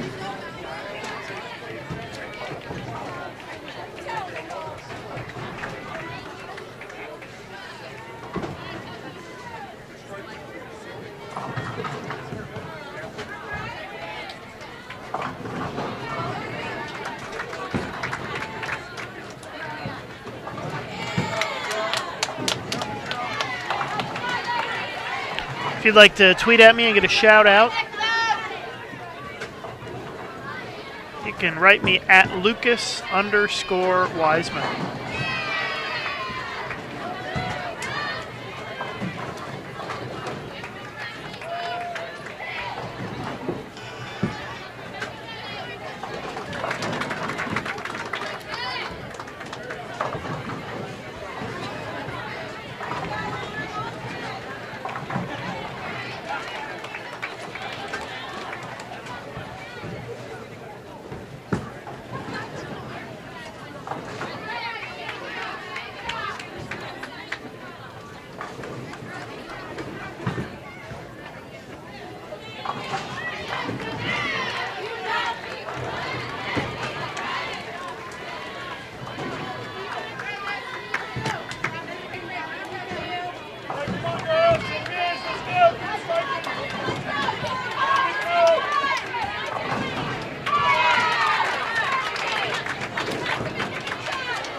Sean Doherty giving me a hard time on Twitter. Says, Team Whitewater has 5 consecutive strikes right now, and it's gone. Lucas Wiseman with the jinx. You know it. Every time I mention a string of strikes, it seems like it's over.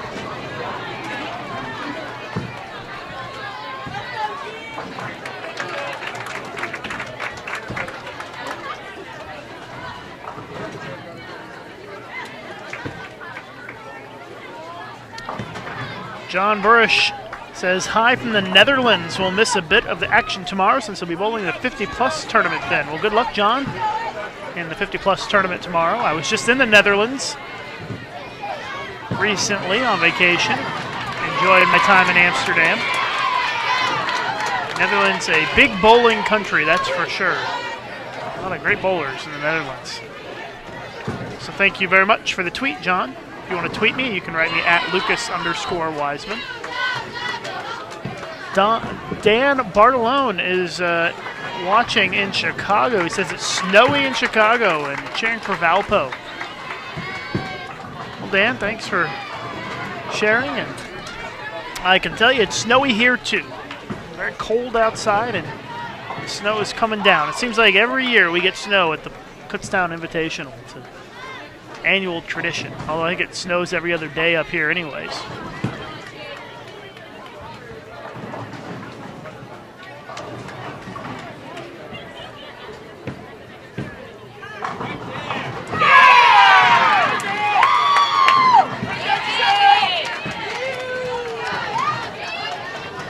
You guys can follow me at Lucas_Wiseman. Send me a tweet. I'll give you a shout out here during this game.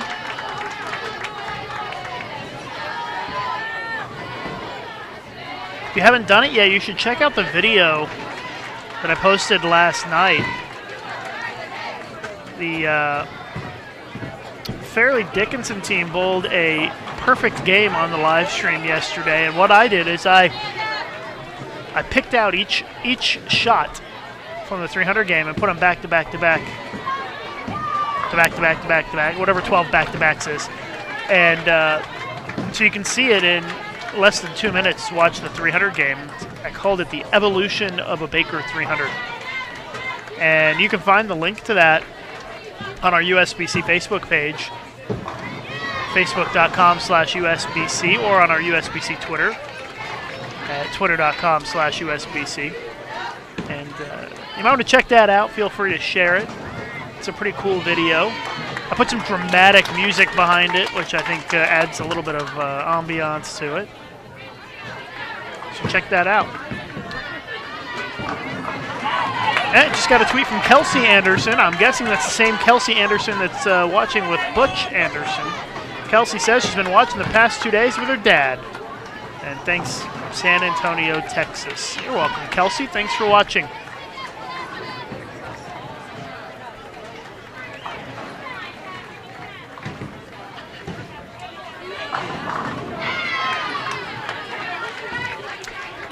Kayla Fry watching from Stowe, Ohio, hoping to be bowling for Kutztown next year.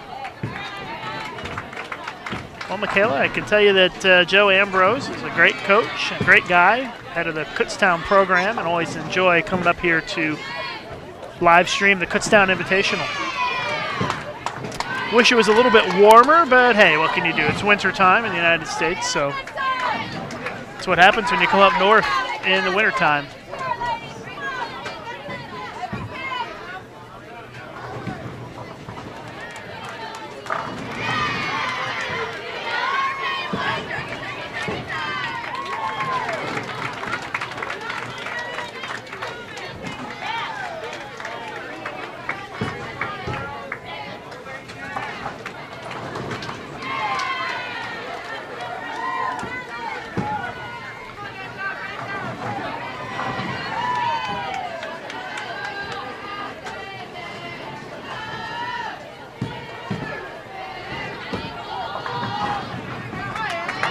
Kyle is watching from Snowden, Port Jervis, New York.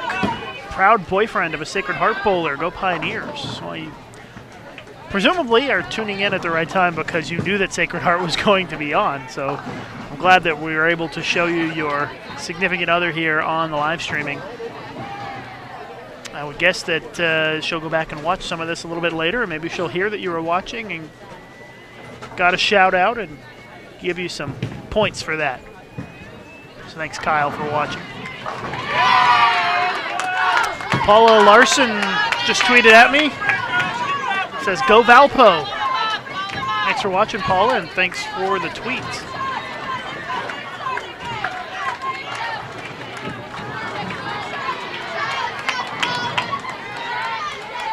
Certainly appreciate everybody watching our live coverage here on Bowl TV of the Kutztown Invitational. We do a lot of tournaments over the course of the year here on Bowl TV, and it's always a pleasure to bring you some of the NCAA bowling action. We've got more NCAA bowling for you next weekend. The Prairie View A&M Invitational on Friday, Saturday, and Sunday. I will not be doing that one, but Matt Cannizzaro will be handling the live stream duties for that tournament. I'm going to be taking next week off and heading to New York City from here for a few days of vacation.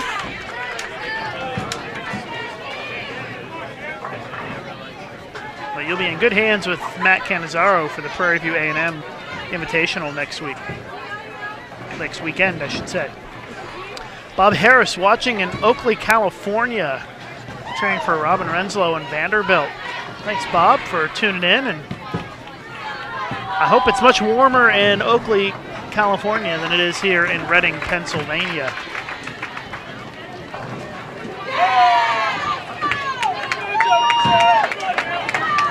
Temperature in Reading right now is 21 degrees and snowing.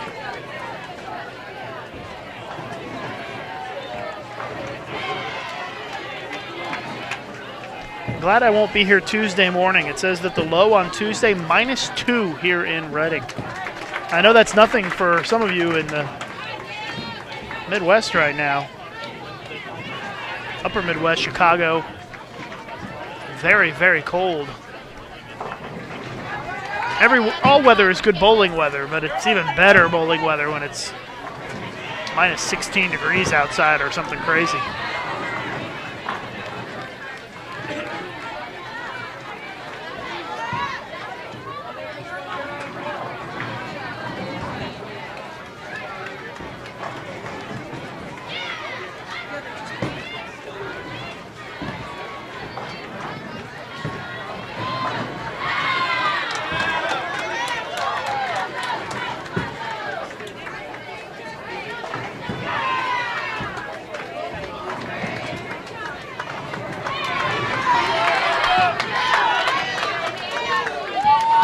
Wisconsin-Whitewater is cruising right along here against Sacred Heart. I'm not sure that Sacred Heart has had a double yet as we enter the 5th frame. And they haven't had a double yet, and Whitewater has had quite a few of them. And so don't have to do a whole lot of math to figure out that Whitewater is building a pretty good lead on Sacred Heart.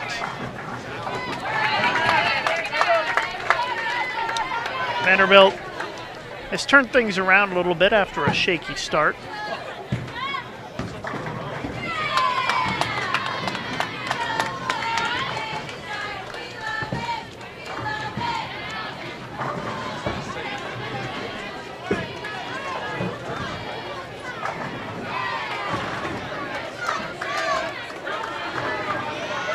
Vanderbilt's got a little bit of a lead, probably about 30 pins or so on Adelphi.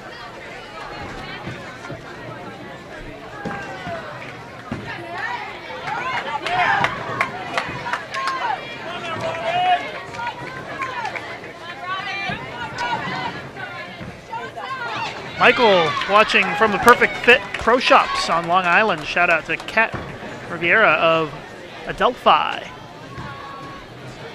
Thanks for watching, Michael. I know you guys at Perfect Fit Pro Shop like to watch the live streaming, so thank you very much for tuning in and supporting Bowl TV.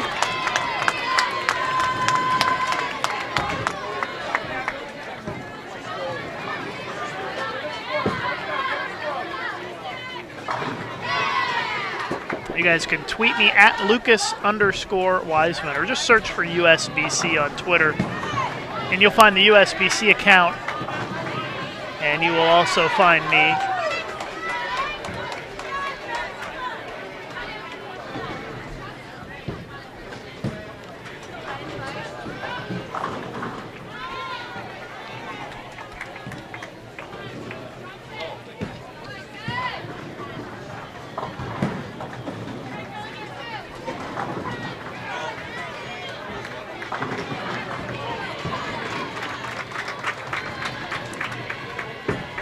Dan tweeting back at me again, says thanks for the shout out. Weather in Chicagoland area will be below 0 for 3 days. Says you guys are doing a great job. Thank you very much, Dan. And that is pretty brutal. 3 days below 0 in the Chicago area. So bundle up and maybe go bowling. Good time to practice your bowling game.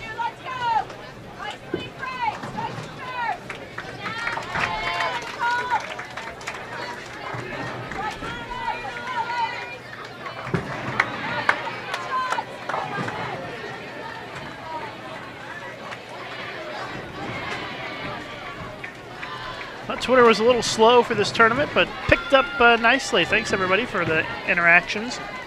Sending the tweets. Helps pass the time on some of these long matches.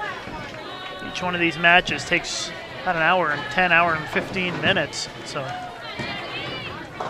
there's a lot of time to kill between the beginning of a match and the end.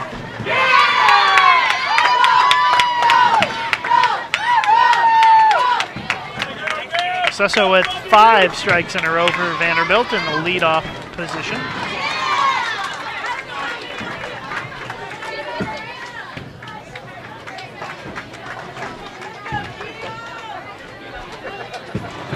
Vanderbilt's lead is building quickly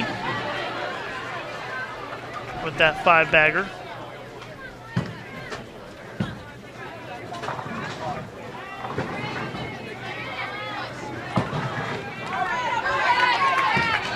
Zvika Wiesenfeld watching from Israel and cheering for Fairleigh Dickinson. Well, thank you very much for watching all the way in Israel. I think we've heard from the UK, Israel, Netherlands so far in terms of our international viewers. So thank you very much for tuning in and watching the live streaming over in Israel.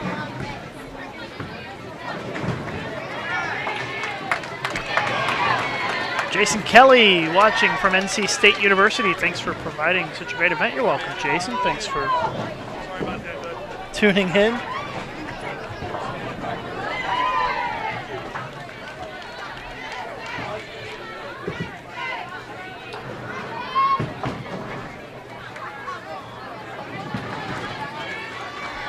Kayla says, hoping my teammates can get a lot of strikes in the Kutztown Invitational. Thanks for great broadcasting, Lucas. Pioneer Nation, you're welcome. Thanks for watching, Kayla. Sean Sweeney watching Bowl TV, cheering on Sacred Heart, and his girlfriend.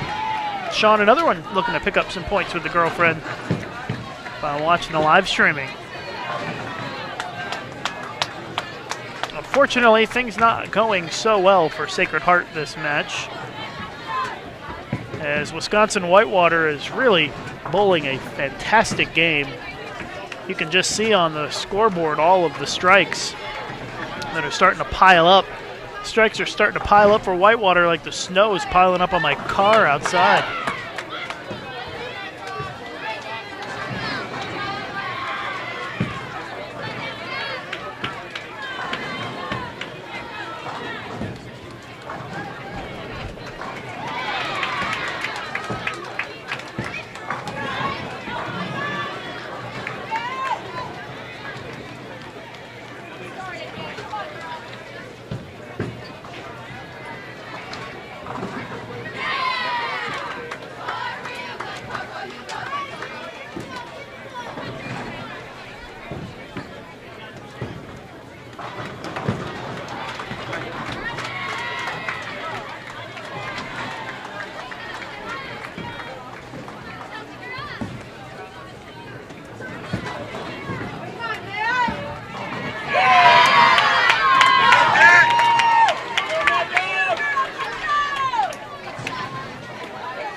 Sacred Heart just hasn't been able to put any strikes together. They're shooting a lot of spares, and that's not good when your opponent is stringing strikes like Whitewater is. Fake's getting ready to step up for Wisconsin-Whitewater on the far right side of your screen. Looking to keep the momentum going. And I guess I put the jinx on her, huh?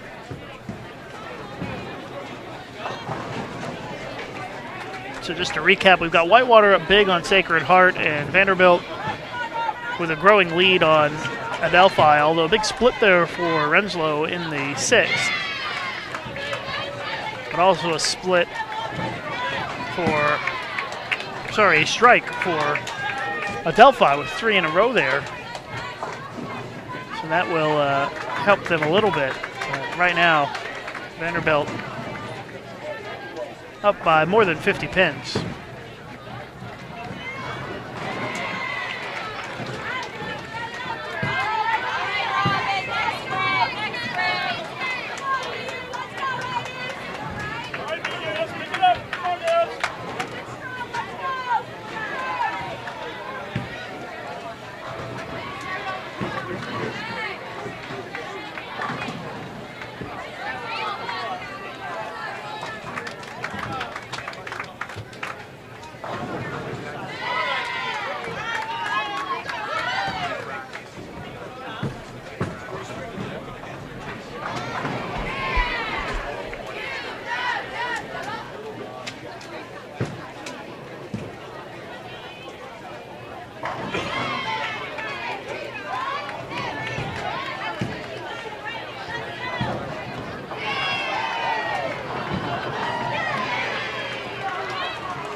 Dan wants to say good luck to Valpo and his girlfriend Tori Decker the rest of the way.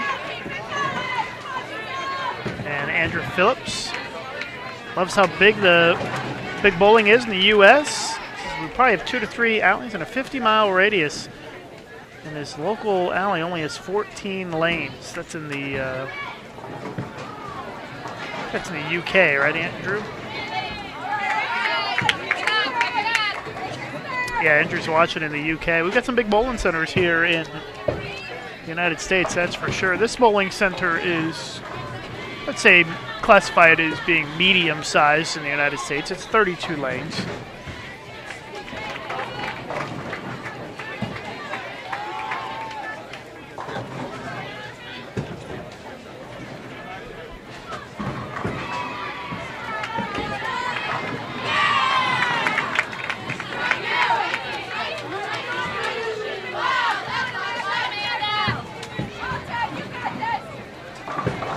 Go check on the standings, see if we can get an update, and back with you guys in just a few minutes here live on Bowl TV from the Kutztown Invitational in Reading, Pennsylvania.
guys, back with you and have an update on the standings now, and they are updated on the website.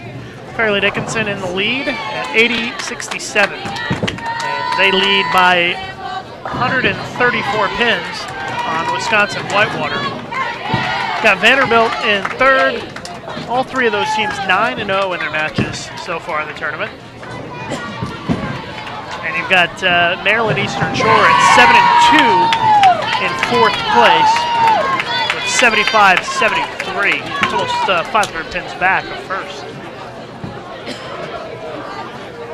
You can see the standings for yourself if you click the link in the description of this event right below the video.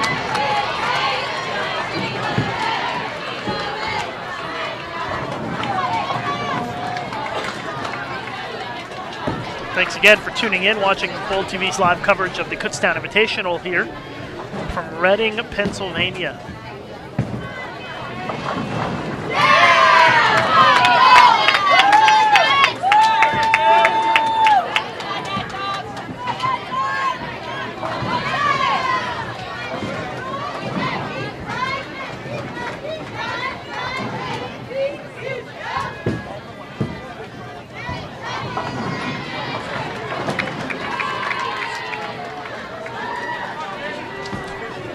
Our number of viewers it's growing slowly, almost to 300. It's our high for the tournament so far. I think we've got a lot of Wisconsin-Whitewater fans out there, it seems like.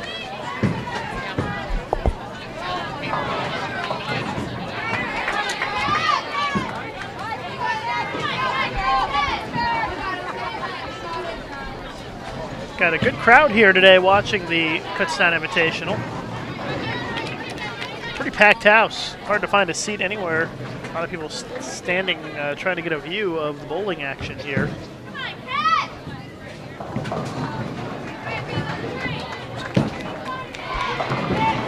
Both of our pairs are in the 8th frame of match 10. We've got 2 more matches to go after this. So a little bit less than 3 hours left in our coverage today.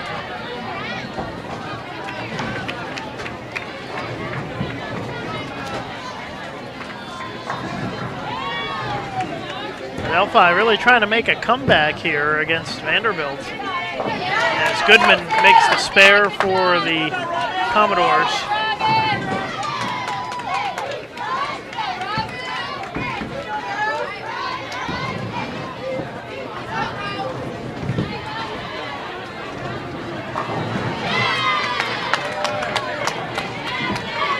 Vera with a spare for Adelphi.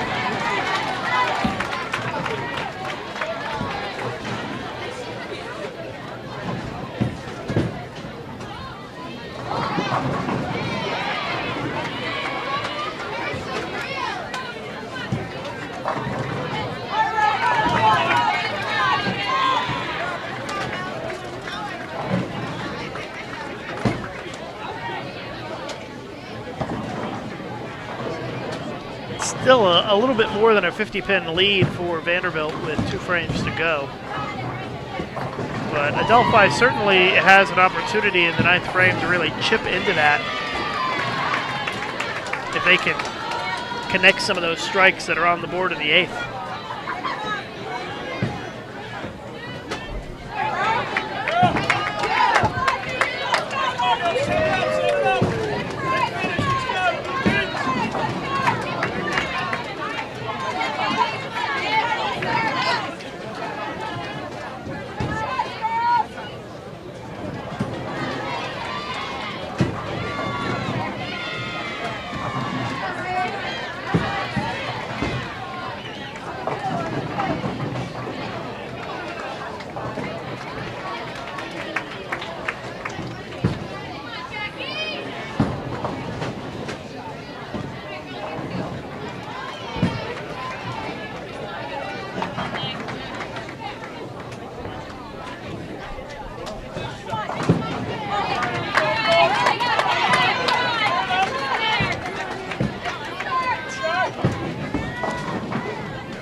7 frames in, or 8 frames in, and I still don't see a double on the board for Sacred Heart.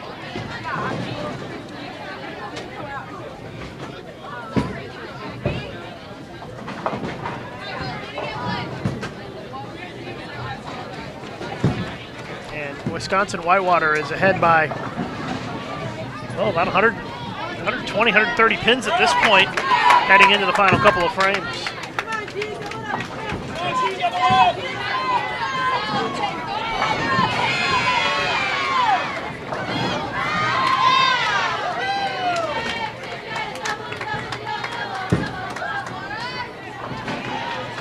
Williams watching from Houston. He loves the program, been watching the last 2 days from a cold Houston, Texas. Yeah, I understand it's been real cold down there in Houston with some ice and snow, so glad we're able to entertain you. It's better than going out on the roads and slipping and sliding around. Thank you very much, William, for watching. And thanks for tweeting at me, at Lucas_Wiseman. If you want to send me a tweet, you can write me at Lucas_Wiseman, or you can just search USBC on Twitter and follow both USBC and myself.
Starting to wrap up here. Just a little bit more than a frame to go in match 10. 2 more matches to go after this one. Wisconsin-Whitewater definitely on their way to the win against Sacred Heart.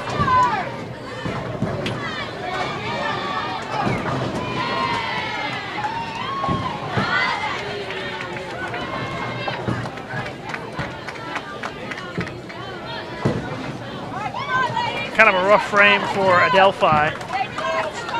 a couple open frames for them and missed some opportunities to put some more strikes on the board. And had their one play with the big string, have it broken.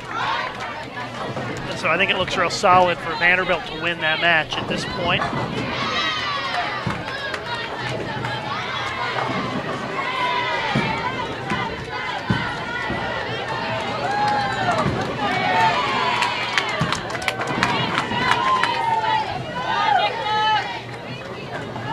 About a 77-pin lead for Vanderbilt at this point.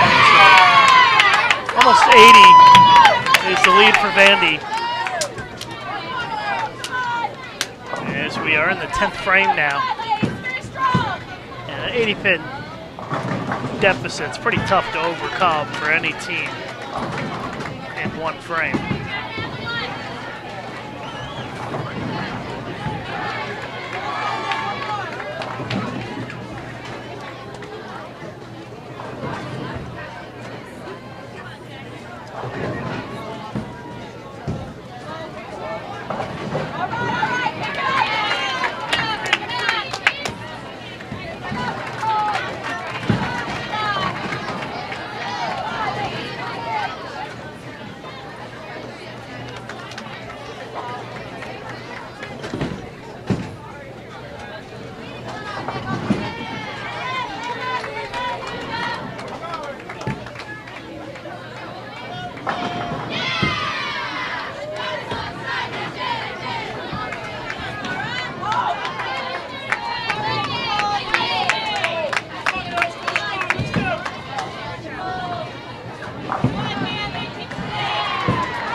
Watching live coverage of the Kutztown Invitational here on Bowl TV.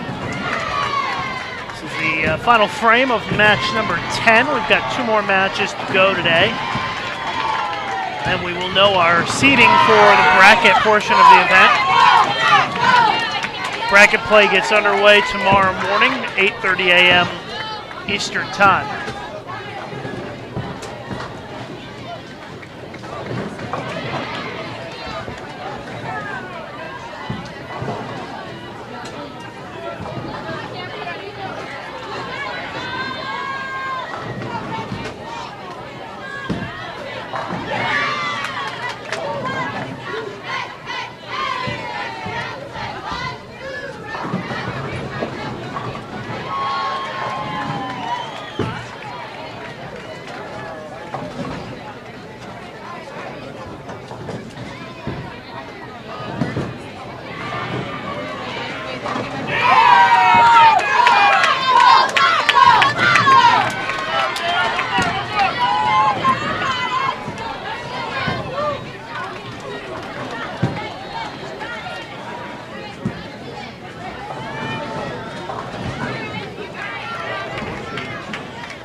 Waiting on the final scores here.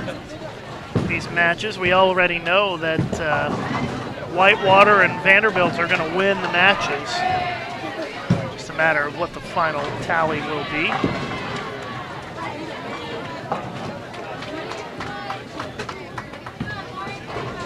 Coach, it's not over here. Put it over here.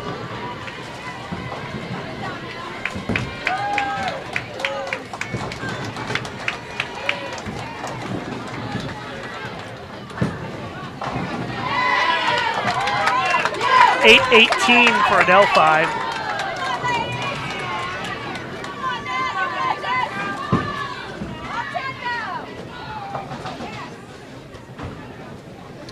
Vanderbilt's going to be in the upper 900s. It's going to be a real big game for Wisconsin-Whitewater. Well over 1,000.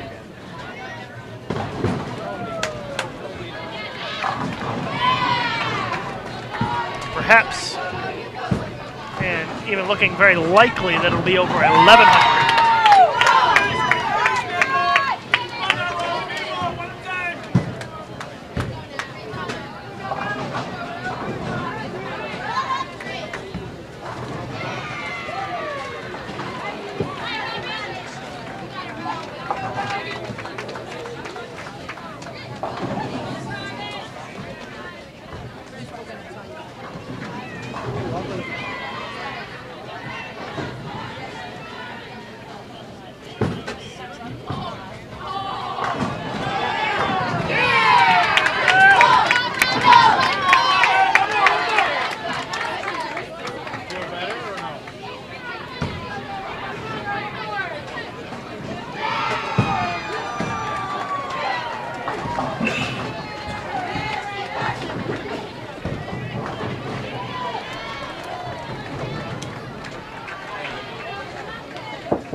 Just our final few shots here, and then we will transition into the next game, which is going to feature Delaware State versus St. Francis Brooklyn and Morgan State versus Medaille.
Vanderbilt finished with 979, Adelphi 818.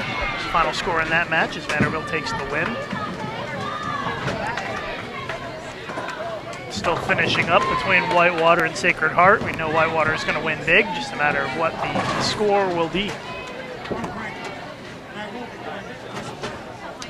Looks like it's going to be just shy of 1,100.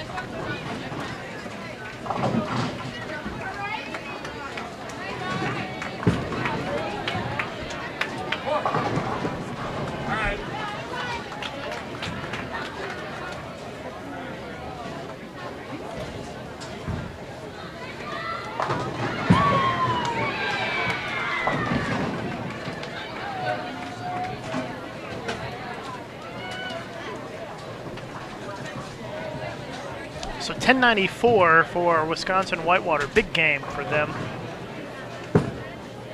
Sacred Heart going to finish at 871 as match 10 comes to a close and should be getting started in the next few minutes with our 11th match of the tournament.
They bowl it. We bowl like 20. Yes. Are you using the same lineup? Right there.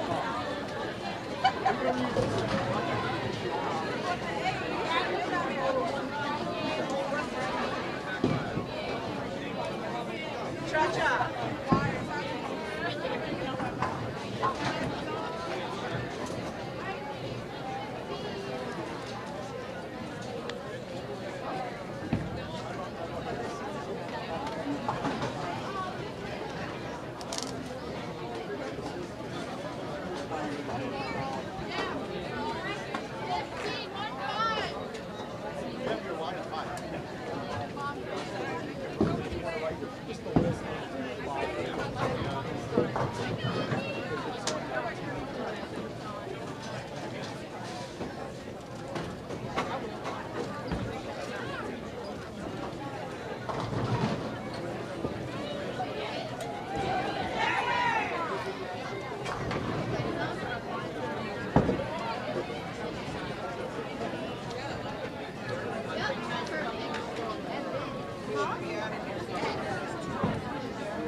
All right, ready to get started with match 11, Delaware State versus St. Francis Brooklyn.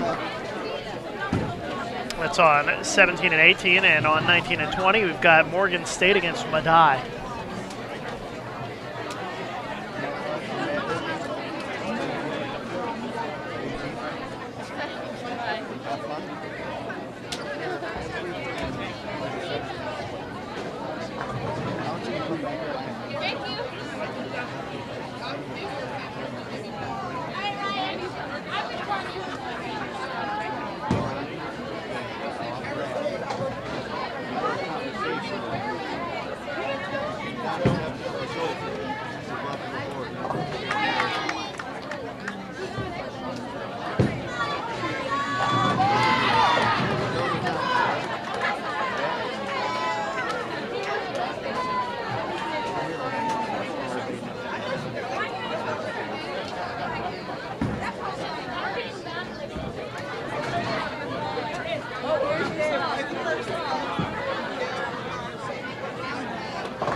I know that look.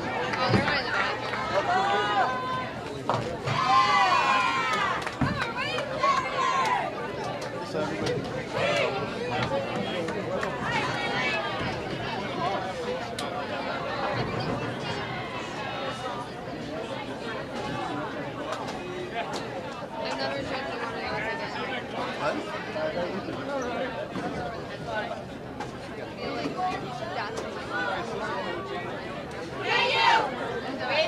Stomach doing a grumbly rumble. Tell you what, this is what you're doing. You have to follow line, add a little gas, leave it up there for the next person to walk into it.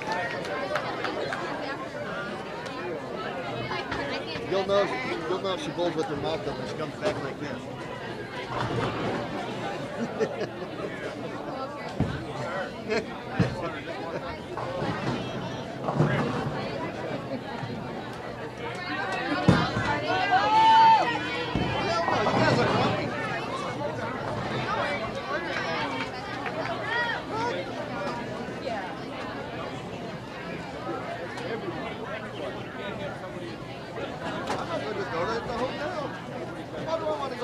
got all you can eat, and I'm gonna leave.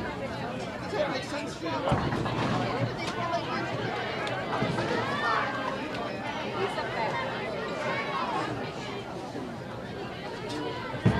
My speed bump goes bloop, bloop. He's gone. Bloop, bloop.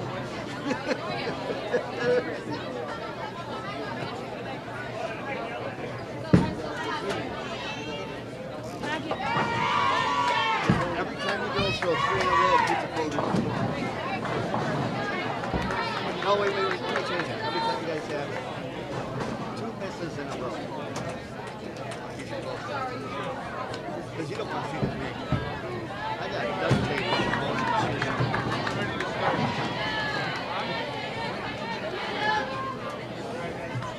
You guys ready?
Between her, Lady, and Shorty. Alyssa, well, some of you. Come on.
You're watching live coverage of the Kutztown Invitational here on Bowl TV.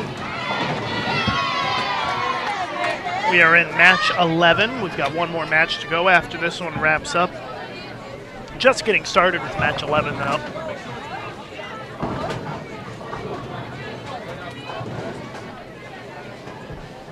Delaware State against St. Francis Brooklyn. 17 and 18, and on 19 and 20, we've got Morgan State against Medaille. Those are our featured matchups for match number 11. For match 12 after this one, it's going to be Stephen F. Austin versus New Jersey City. And a matchup that I think is probably the best that we will have seen all weekend to this point. Vanderbilt versus Fairleigh Dickinson. That will be in about an hour and 15 minutes or so.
You're watching live coverage of the Kutztown Invitational here on Bowl TV. We are in our second to last match of the day. Delaware State against St. Francis Brooklyn. Morgan State versus Medaille.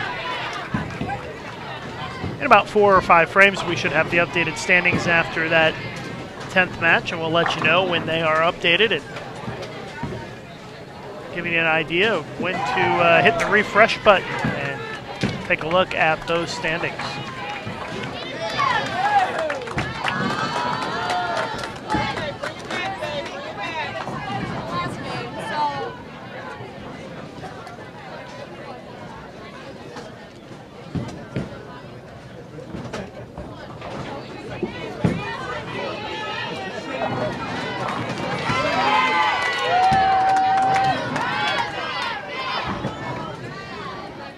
must be a TV bowler.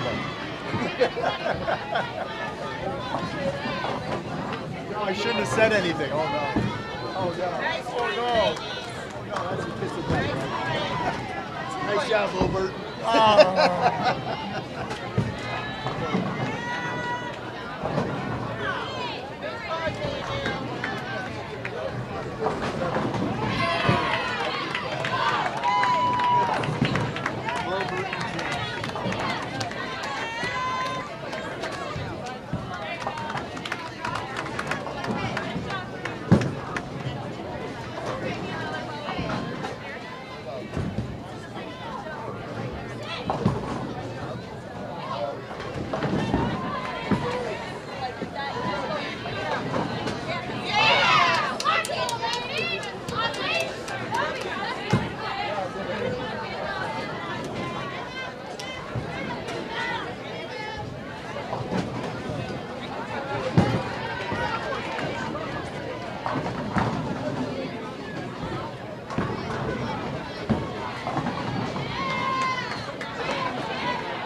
Starting to wind down the third frame here at St. Francis Brooklyn with a pretty nice lead on Delaware State early on here.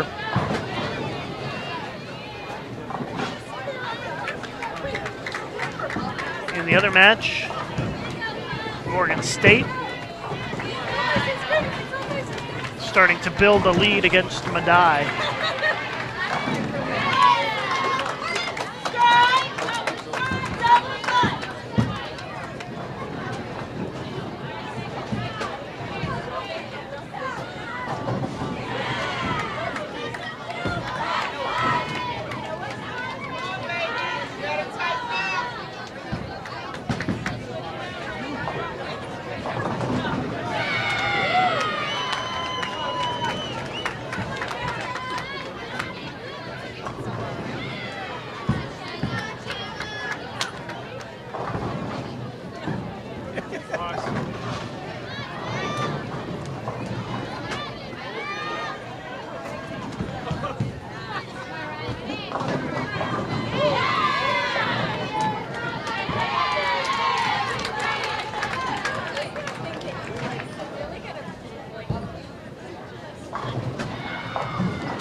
Brother Smith.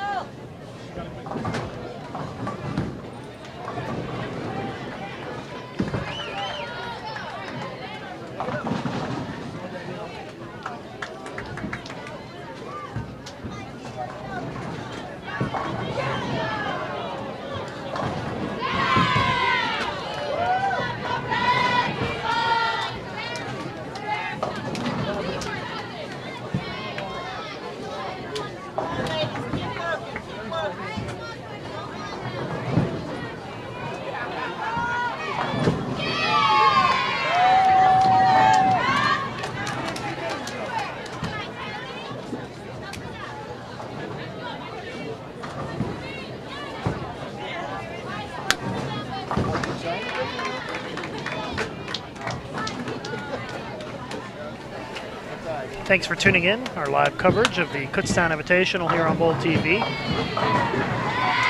We are in match 11 in the 4th frame.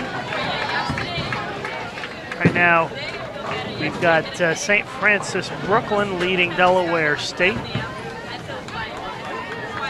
And Morgan State has a lead on Medaille early on in these matches. Still a long way to go, though. I can report to you that it is still snowing outside, for those of you interested in the Reading, Pennsylvania weather forecast. Dan wants to know in the chat where the standings are, and they're going to come about the same time they've come every game so far, which is probably about the 6th or 7th frame. You got a lot of scores to put in. 26 teams of 5, so it takes a while to get the standings updated, and so I promise you, as soon as I have them, I will let you know.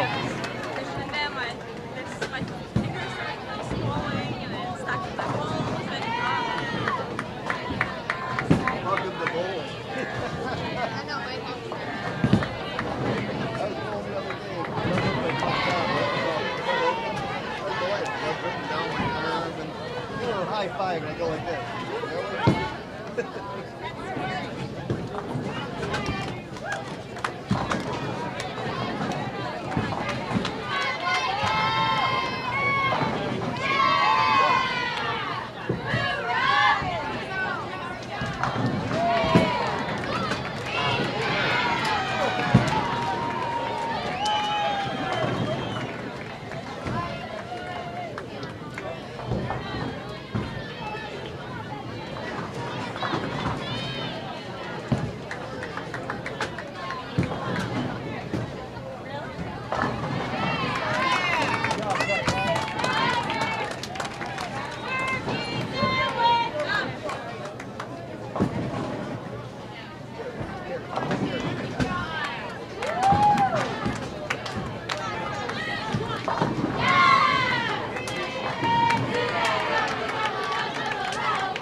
I can do that. Hell no.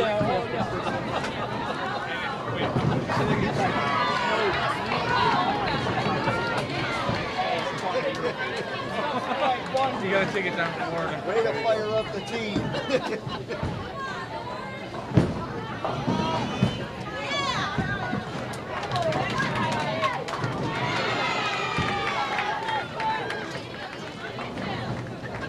All of a sudden, everybody's home bed is expensive.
About halfway through.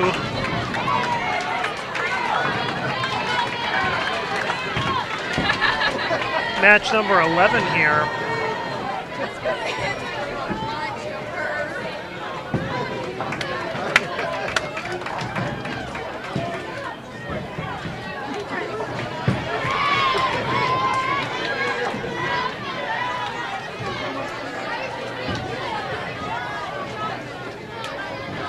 Looks like Delaware State has taken the lead against St. Francis Brooklyn.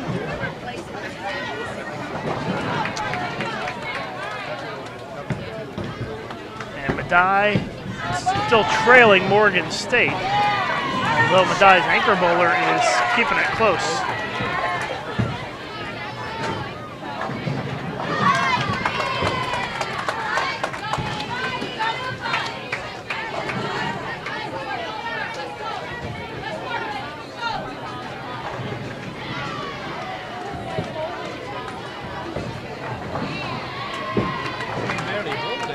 Ashley just tweeted at me, finally watching the KU Invitational from Fairfield, Connecticut. Go Hart. Thanks, Ashley, for watching, and thanks for the tweet.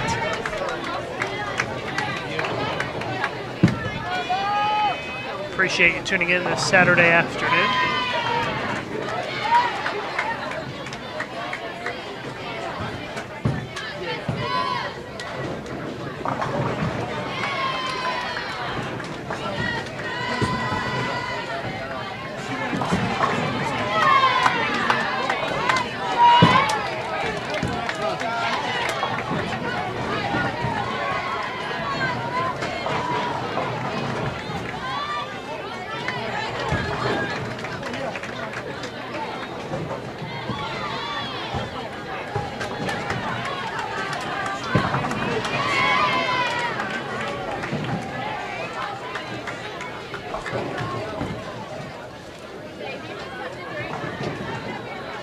No, I'm fine.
Want to let you know that the standings are now updated. Might want to refresh that PDF. We've got Fairleigh Dickinson in the lead. 91-33. They lead by more than 100 pins on Wisconsin-Whitewater, who is in second place. Vanderbilt is in third. And they are 370 pins off the lead, or thereabouts. All three of those teams 10-0 in matches so far. Maryland Eastern Shore sitting in fourth at 8-2, their record. North Carolina A&T is at 6-4, and Valpo's at 9-1.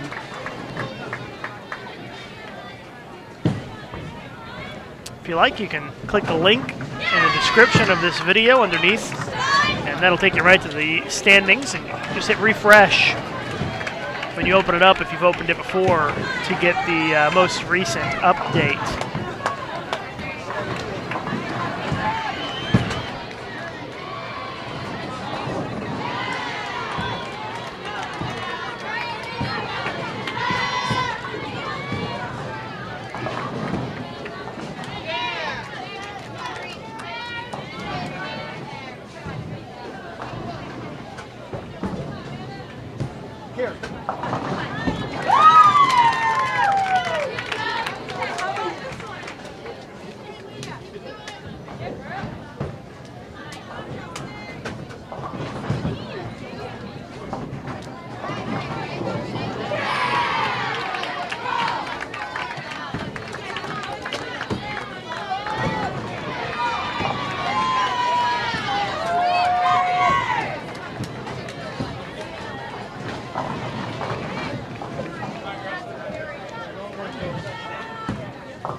You're watching live coverage of the Kutztown Invitational here on Bowl TV.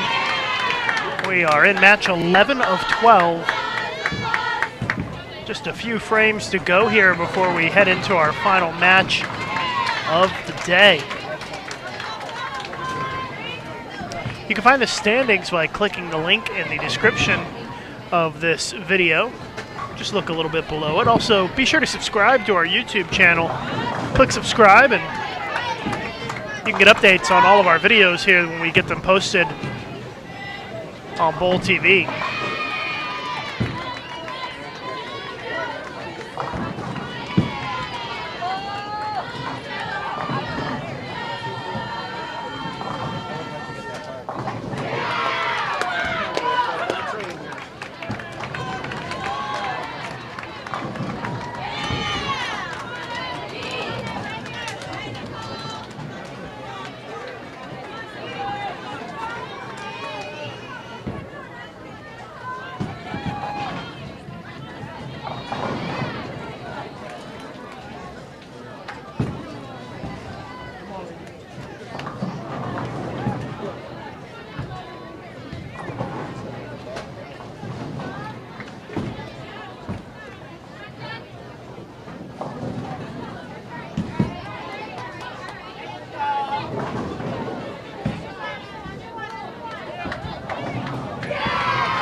Watching live coverage of the Kutztown Invitational here on Bowl TV.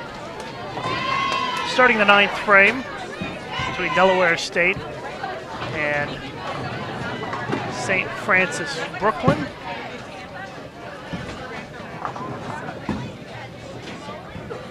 Pretty close match.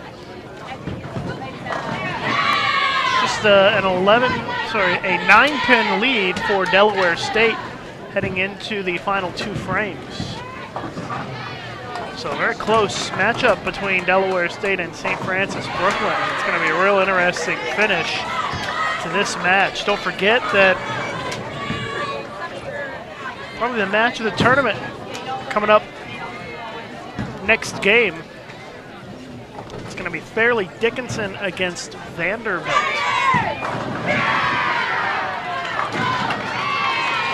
And if both teams win their matches that they're currently bowling, they will be undefeated coming into that match.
And it looks like right now Fairleigh Dickinson is bowling Wisconsin-Whitewater, which would be a matchup of our top 2 teams, both undefeated.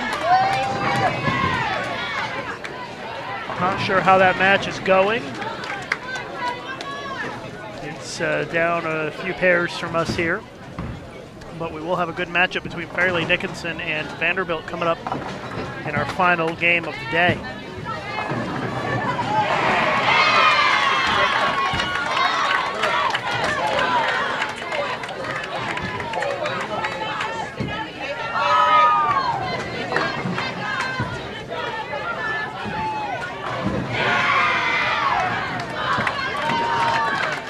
About a 42-pin lead for Morgan State against Medaille going into the final 2 frames.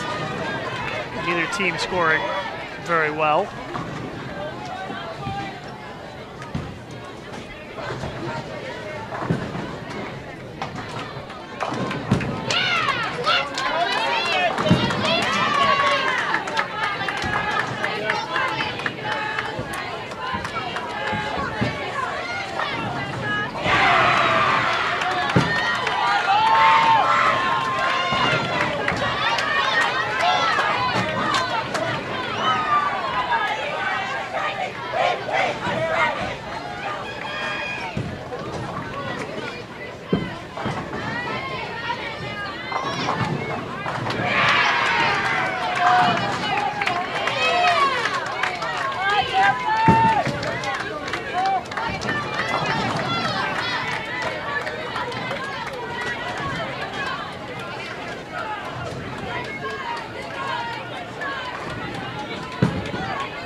Morgan State had a good 9th frame and starting to pull away from Medaille here with 1 frame to go.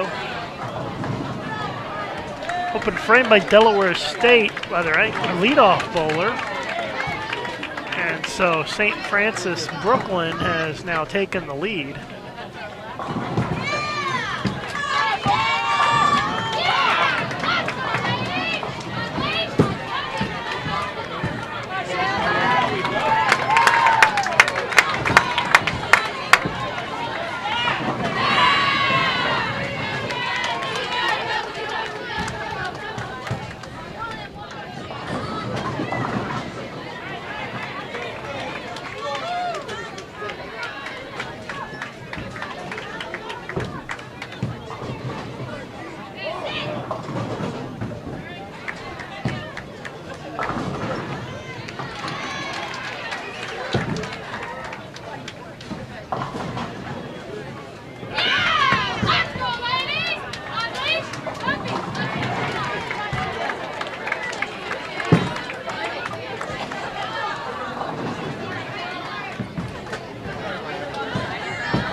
Hale with a nice 234 for Morgan State.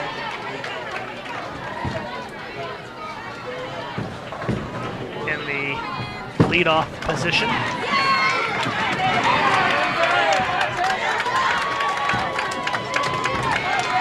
Final match of the day, going to be coming up in a few minutes here on Bowl TV. Should be a good one with Vanderbilt taking on Fairleigh Dickinson.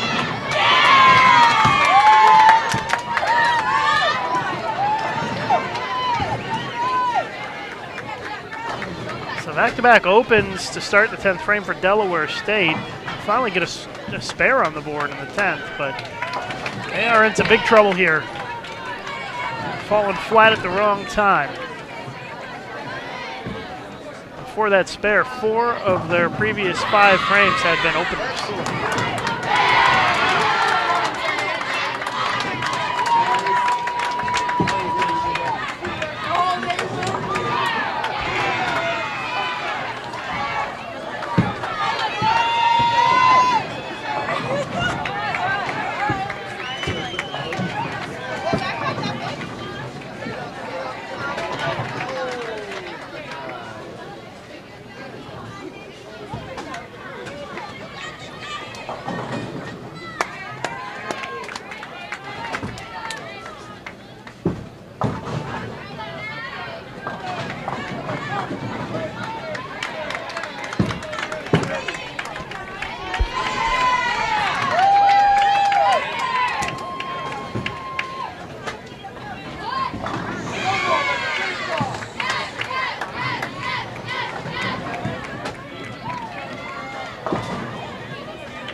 want to give a shout out to Timothy Berkey, who's watching in Western Oregon. Thank you very much for watching, Tim. As we wind down match 11 here.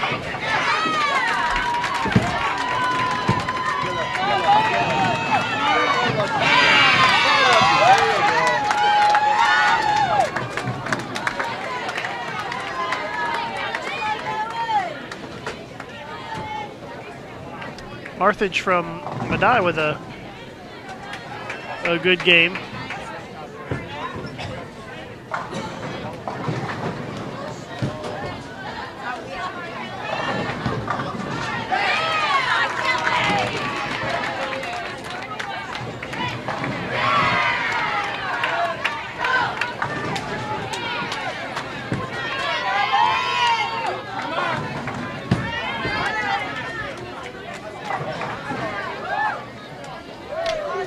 Martha's going to be at 233 with a strike on her fill ball.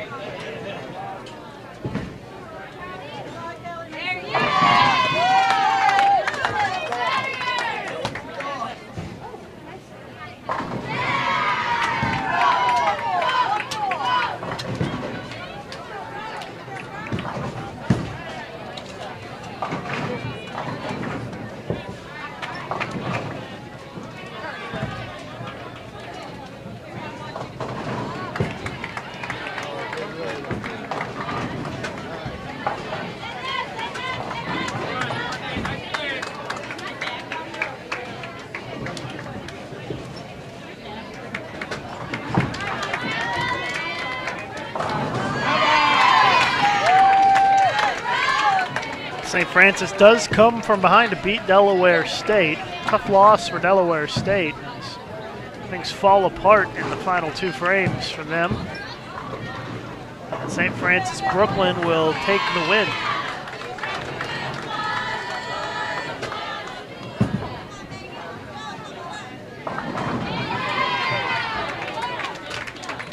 Morgan State going to take an easy win against Medaille.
Waiting on the final scores here in these matches before we move on to match 12. Stephen F. Austin against New Jersey City and Vanderbilt versus Fairleigh Dickinson. The latter of the two will most likely be the most competitive. 909 for St. Francis Brooklyn.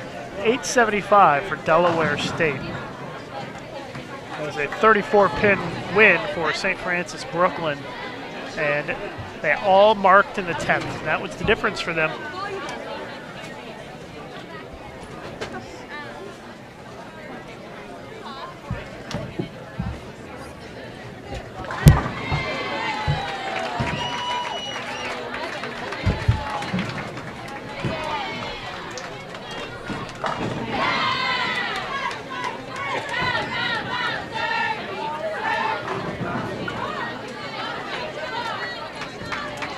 Morgan State's final shot. They win 806 to 669. As that brings to a close match 11 on the featured pairs.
Hopefully this will be a little bit better than the, hopefully we'll play a little bit better than the last time we were on the whole lot of screens.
The last names, that's all we need, then I'll take it to the desk. I can handle it.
undefeated teams over there.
You're watching live coverage of the Kutztown Invitational. Our match we've been waiting for all tournament long is now underway on the right side of your screen. It is Vanderbilt against Fairleigh Dickinson. I believe the two only undefeated teams left in the field. FDU bowled 300 yesterday. The Baker competition. Real quick for the ball, 681, 637. For the bag, 681706. Please come to the counter and check your tickets. Thanks. So again, Vanderbilt versus Fairleigh Dickinson in our final match of what is the qualifying portion of this event. Bracket play starts tomorrow morning, 8:30 Eastern Time here on Bull TV.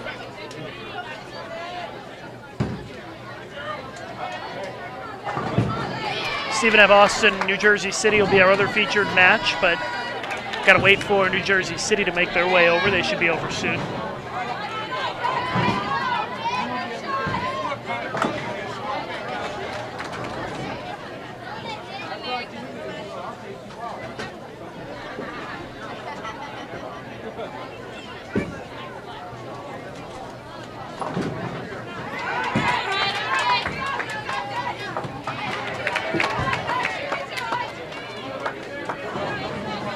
For those just tuning in, you're watching live coverage of the Kutztown Invitational here on Bull TV. Vanderbilt versus Fairleigh Dickinson. Right side of your screen. Both teams undefeated so far in match play. This is our final match before bracket play tomorrow morning.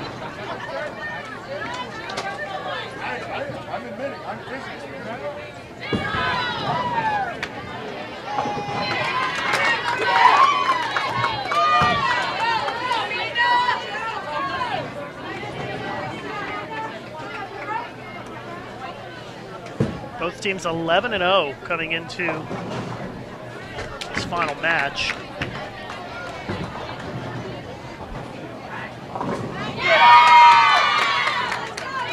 A couple early strikes on the board for Fairleigh Dickinson. If you missed the 300, the Baker 300 game yesterday, put together a highlight video of it featuring all 12 shots of the Baker 300 by Fairleigh Dickinson. Find that on our YouTube channel. Also, the link is on our Facebook and Twitter accounts, facebook.com/USBC and twitter.com/USBC.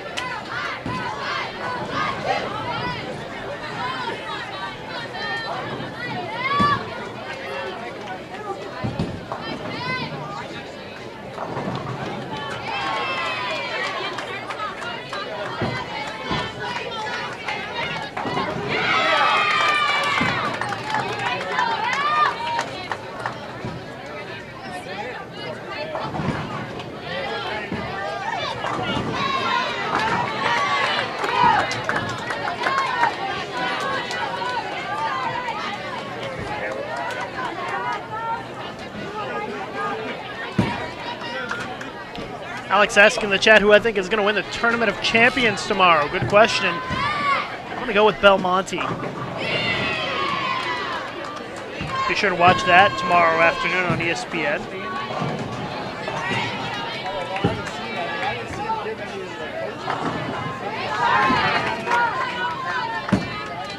Of course, we'll be live here on Bowl TV tomorrow as well. Our championship match probably will get started around 12 o'clock tomorrow afternoon, Eastern time.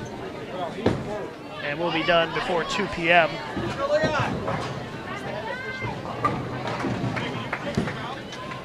But our big match of the tournament, Vanderbilt versus Fairleigh Dickinson on the live stream pairs. Biggest match, I should say, that we have had on the live stream pairs. And it's a heck of a start for FDU as 4 of the 5 strike. I'm sorry, 4 of the 5 players strike to start off this game. And Vanderbilt has yet to strike, and Goodman misses the 7-pin.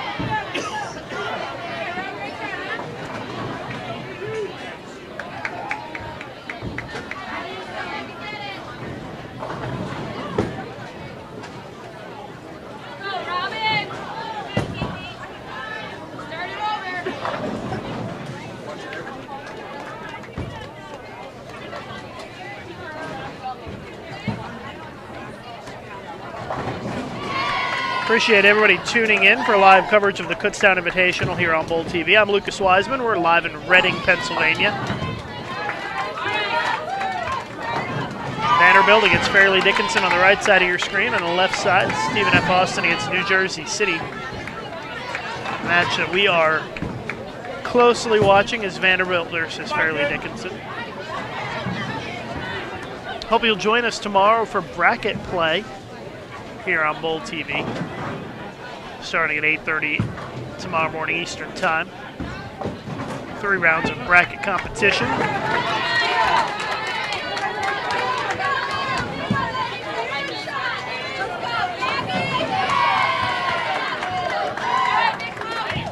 If you guys have any questions or just want to send a shout out, you can do that on Twitter. Write me at Lucas_Wiseman, or just search USBC on Twitter, and it'll call up both the USBC account and my account as well. Give us both a follow, send me a tweet, give you a shout out here during our final match of the day, as we do sometimes on a live streaming on these long college days here on Bowl TV. But this is our final match of the day, and it's a doozy. With Fairleigh Dickinson taking on Vanderbilt on the right side of your screen.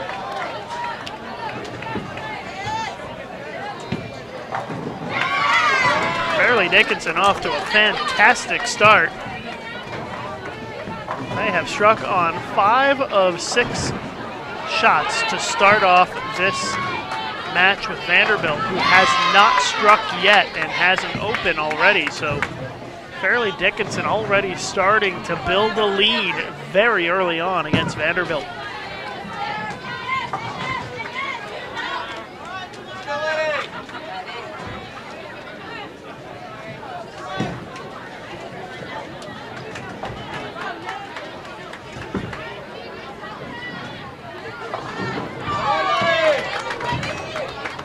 Well, FDU will take that one from Sarah, not her best shot, but it does count as a strike there. She was the only one who did not strike in the first frame. So no double on that shot for FDU, but FDU is going to have a chance to really put their foot down here if they can throw 3 more strikes to close out the second frame. Really set the tone for the match.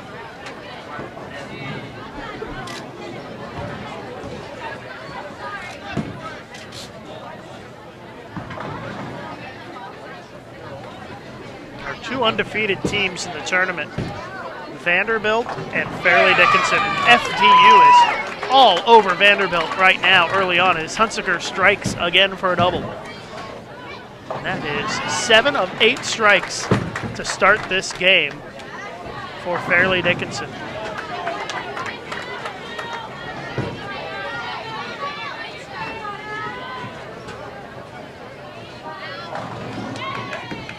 All the momentum with FDU right now, and Very impressive to get off to such a strong start here, especially considering they change lanes after each game. And so FDU, of course, no practice on these lanes, so FDU just picking right up on it here to start off this final match. And let's see if Hannon can keep it going. And no, it's a split. So that'll be a momentum killer there as FDU hits their first road bump of this match.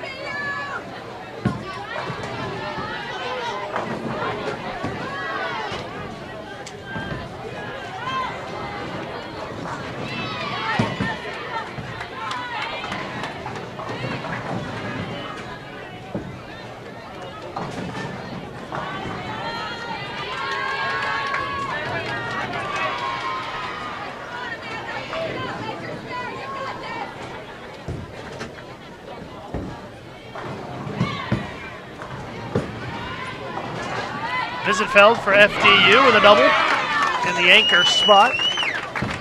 Spot previously occupied by multi-time Team USA member Danielle McEwen, who graduated after last season. So Fairleigh Dickinson finding success this year. Even without McEwen, looks like they've had some players step up to fill the role.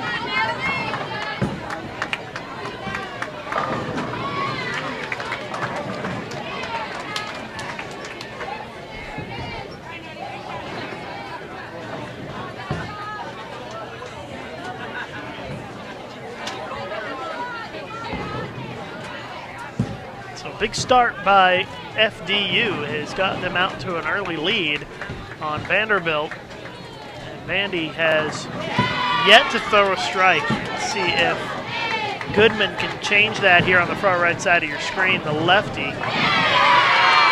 And she does put Vandy on the board with a strike.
Three early doubles on the board for FDU, and only one open so far.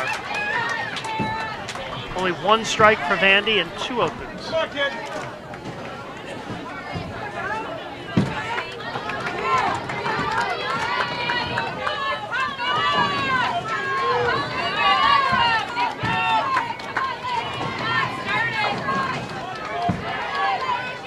And it's an early 44-pin lead for Fairleigh Dickinson.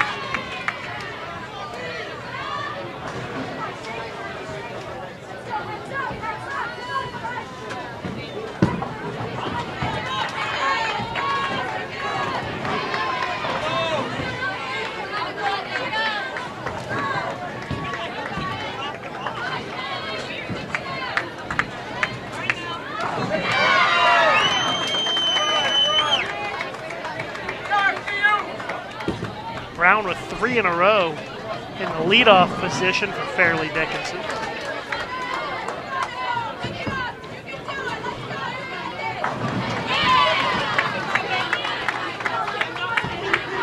Stephen F. Austin should have no trouble beating New Jersey City. They're already out to a 100-pin lead after 2 frames. Another open by Vanderbilt.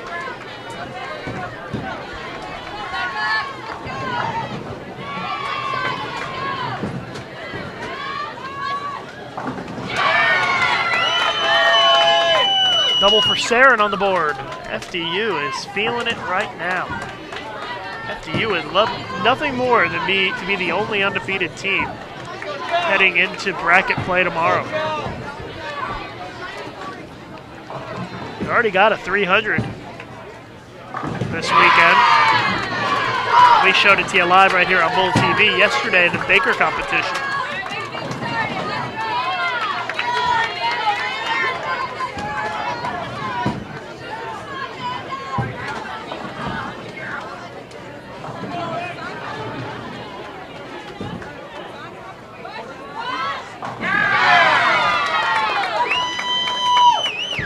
Another strike.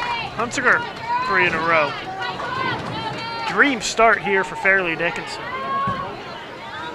Could not ask for a better start.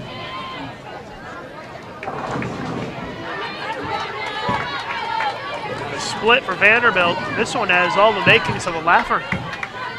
This could be over quick if Vanderbilt doesn't get it together.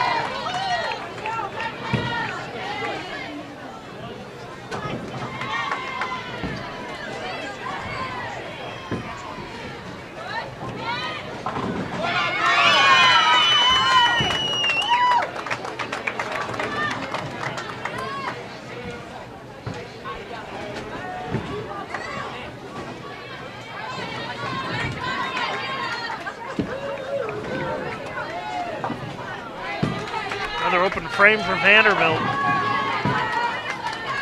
That is their 4th open.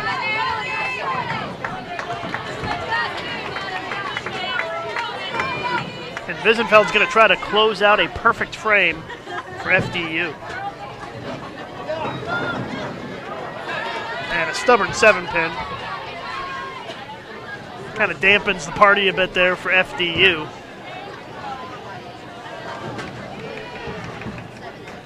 So you can just look at the scoreboard. You don't even need for me to tell you that it is a big lead for FDU as Goodman finally puts a double on the board for Vanderbilt. She is the only one who's got anything going early on here for Vandy.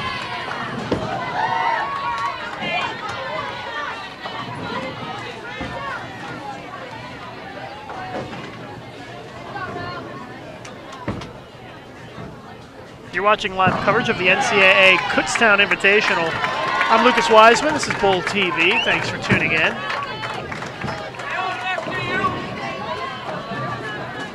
I want to remind you that the USBC Open and Women's Championships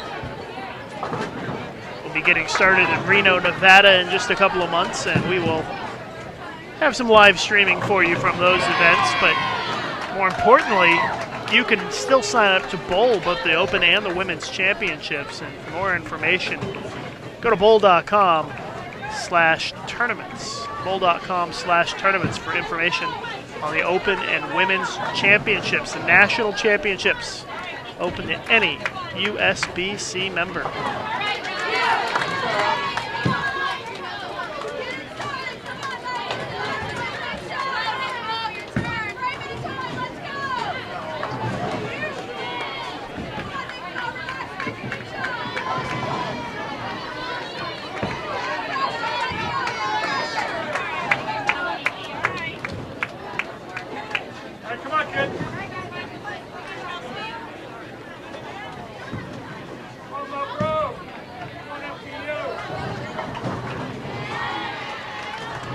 It's almost a 100-pin lead for FDU after just 3 frames. That's pretty impressive against a good team like Vanderbilt.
FDU continuing to plow away here. As Hunsinger steps up for Fairleigh Dickinson in the 4th. First 2 players for FDU kept their strings going. Can Hunsinger do the same? 7-pin, stubborn, stays up. Ends the run for Hunsinger, but still, even a spare maintains the good start for FDU.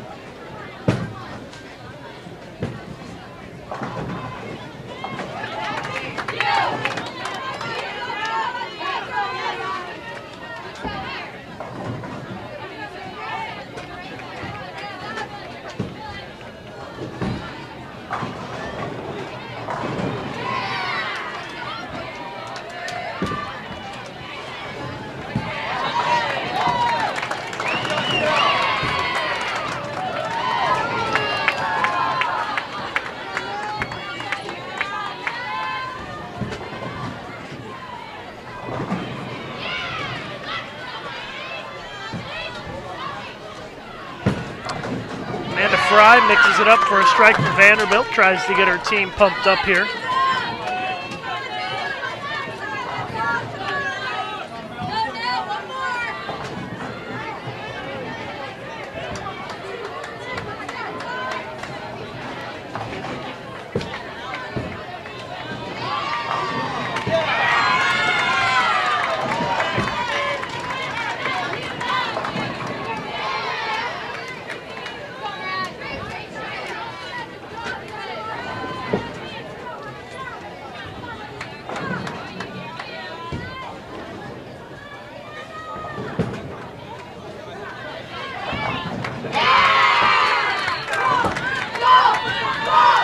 Goodman keeps it going, 3 in a row for her, and maybe the lefties are going to carry the way here for Vanderbilt.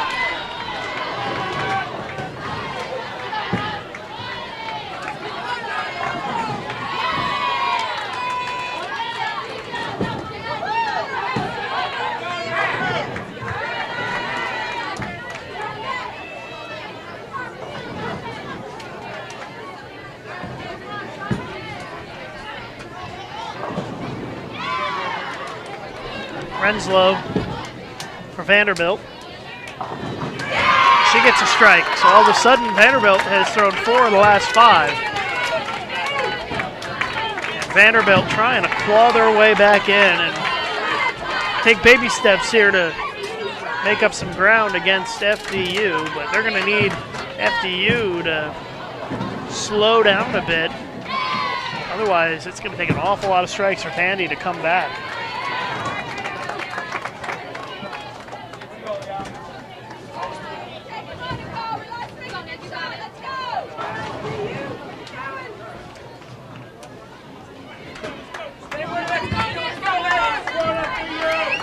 You're watching live coverage on Bold TV of the NCAA's Kutztown Invitational from Reading, Pennsylvania. I'm Lucas Wiseman of Bold TV. Thank you so much for stopping by and watching our live coverage this Saturday afternoon. We've got Vanderbilt against Fairleigh Dickinson, the 2 undefeated teams in the tournament, both sitting at 11-0.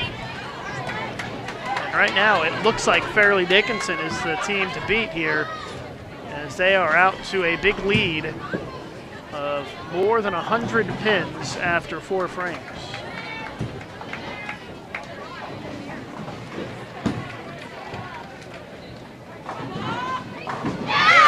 It's like a 122 pin lead now for FDU with that strike by Brown for the front 5. And that cuts it down by 10 to 112, so Vanderbilt now trails by 112 pins here as we are in the 5th frame. Long way to go in this game, though. And Vanderbilt seems to have found its rhythm here. FDU has had its rhythm the entire game so far, and Sarin misses for the first time in 3 frames. In 4 frames, I should say.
Big shots coming up for Vanderbilt here.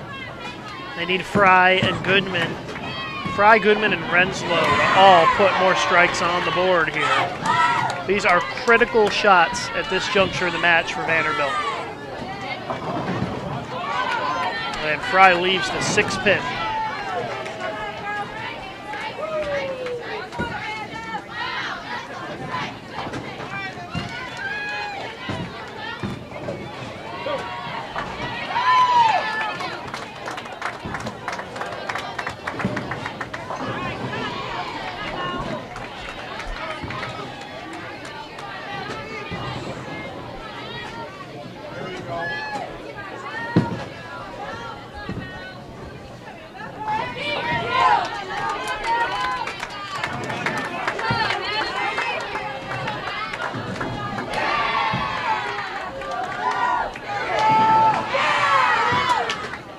Hannon's got a double and looking to turn it into a triple here for FDU on the far right side of your screen.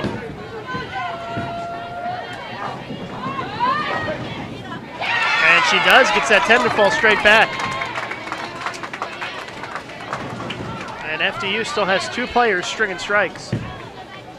Huge shot here for Goodman for Vanderbilt. She's the only one who has thrown at least a triple in this game for Vandy and trying to turn it into a 4-bagger. That ball hits kind of funny and leaves the 7th.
Right now it's a 133-pin lead for FDU.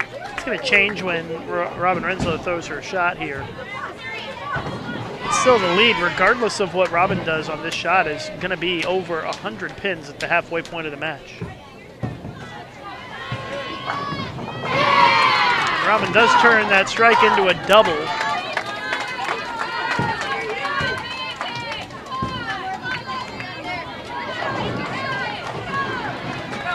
So it's a 103-pin lead for FDU after 5 frames. The other match, it's Stephen F. Austin with a huge lead on New Jersey City. Kind of expected that that was going to be the case in that match.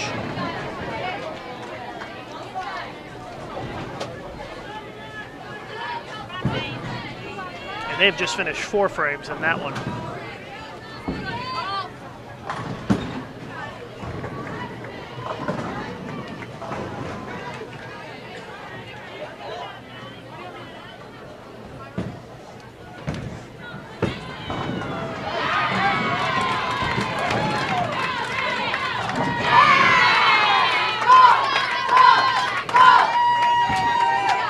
Sessa with 3 in a row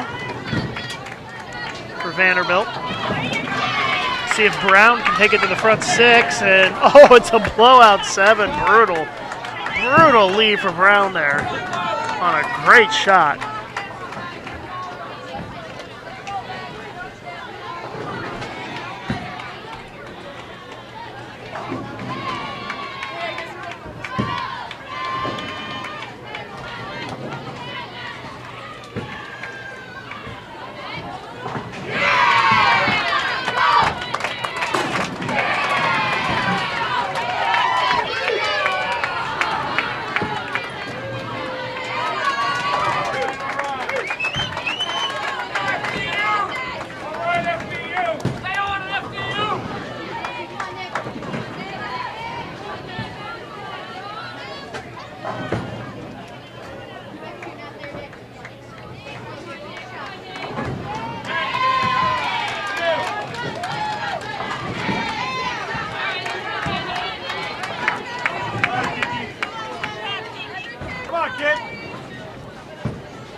So far, the story of this match between Vanderbilt and Fairleigh Dickinson is that FDU has looked really solid. They are going to put up a big number at this rate.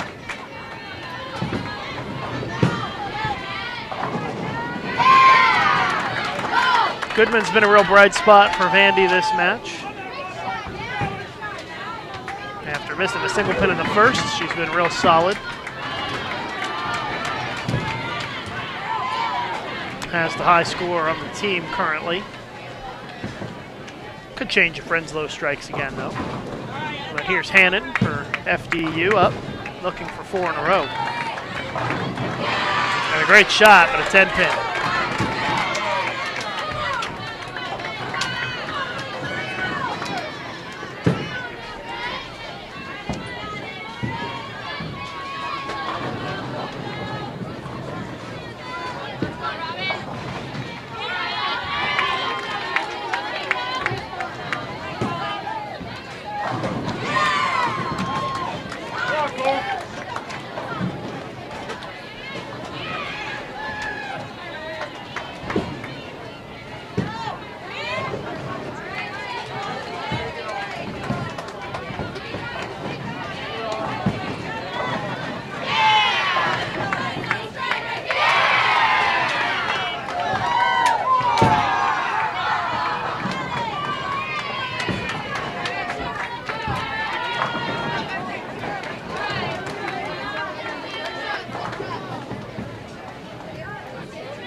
Great shot by Wiesenfeld. Double on the board, and not much Vanderbilt can do at this point. FDU's made very few mistakes, just a couple of opens. Had that missed single pin by Hannon, and then she had a split earlier in the game, but other than that, no real big mistakes for FDU. Let's go, Lobo, let's go!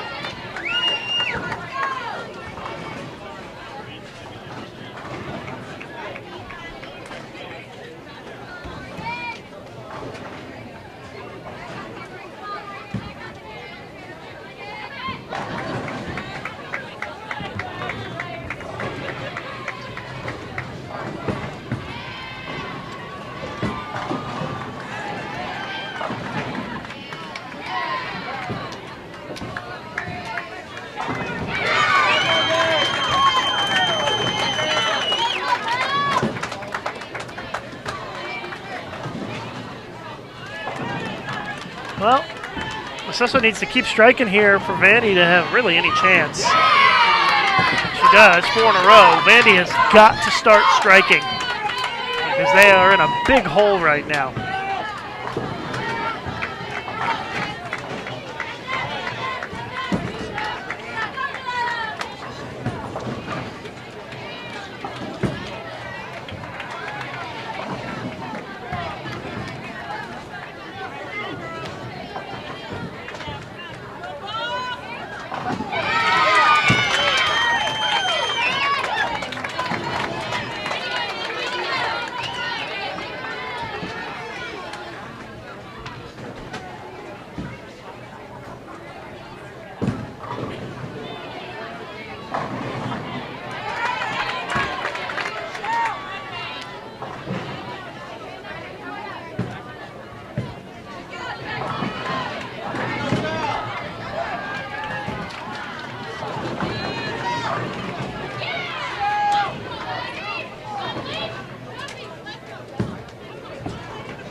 Another strike for FDU, 3 for 3 this frame.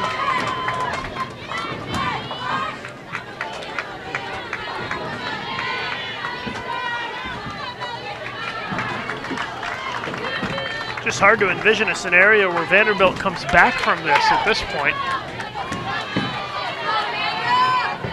Especially if FDU puts a couple of more strikes on the board.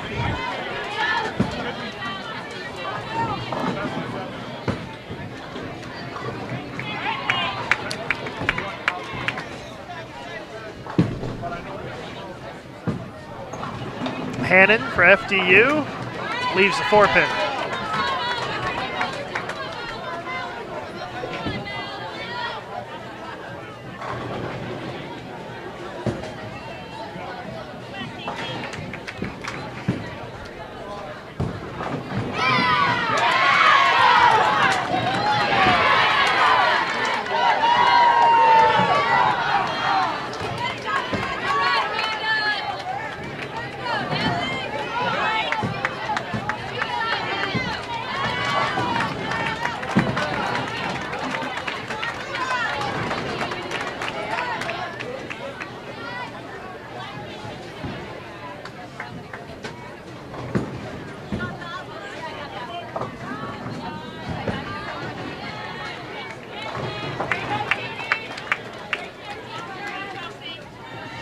Come on, kid.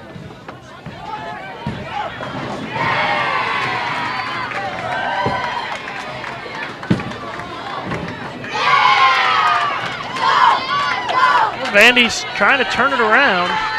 Goodman with a double now. Go, FDU. Stay on it. All right, squared up.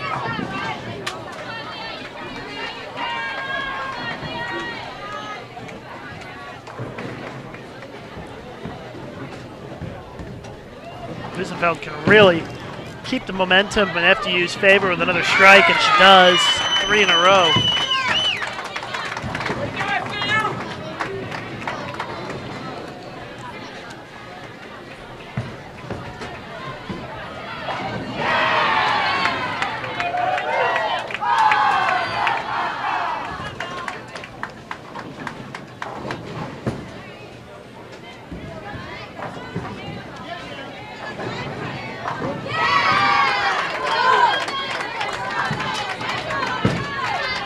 Good frame for Vanderbilt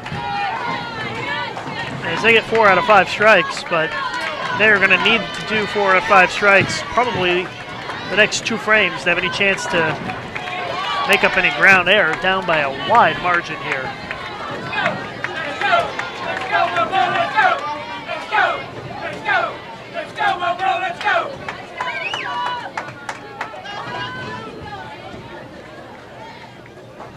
It's about 135 pin lead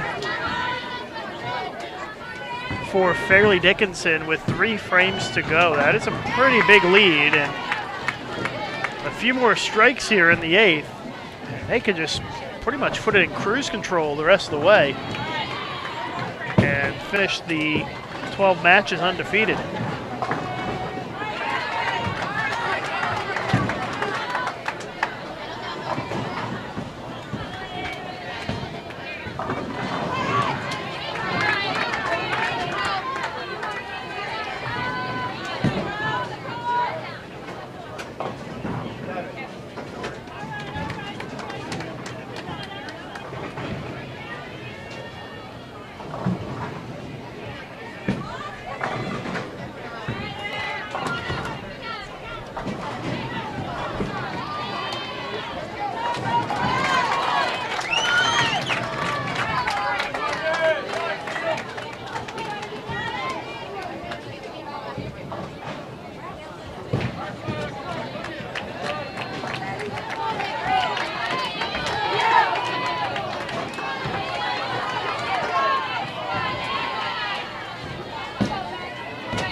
Well, Vanderbilt needs some strikes here once again from Fry and Goodman and Renslow, and Fry does not deliver there in the 8th.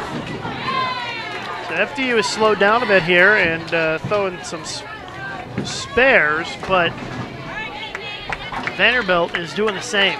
And when you're down 135 pins or so, you can't afford to just match what your opponent does.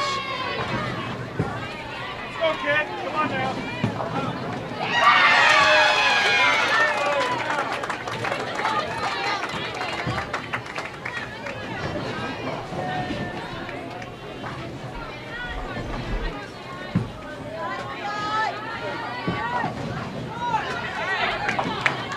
Open frame for Vandy, so this is heading the wrong direction for the Commodores here, as FDU is in great shape.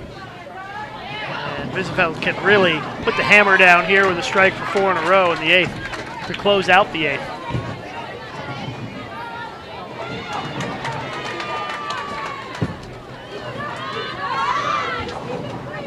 She got it. Heck of an anchor bowler for FDU.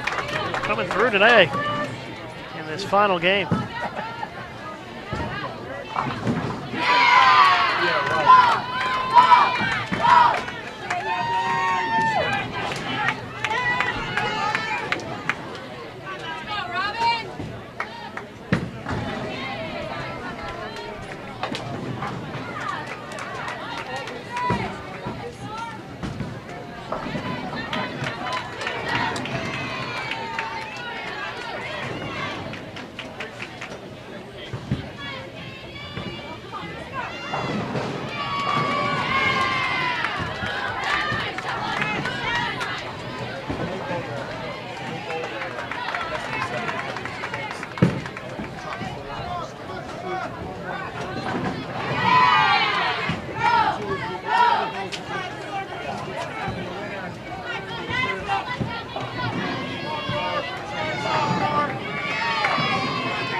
Two frames to go between Vanderbilt and Fairleigh Dickinson.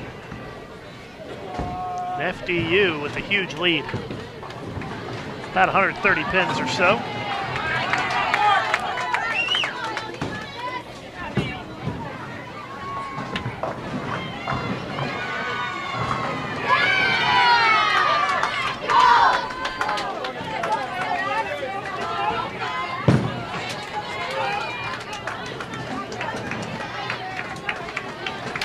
Still not out of the question for Vanderbilt to come back from this, but they pretty much have to go off the sheet.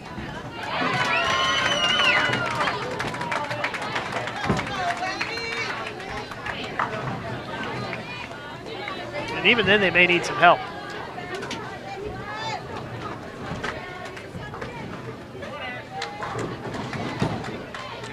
Rigetto with a crossover strike.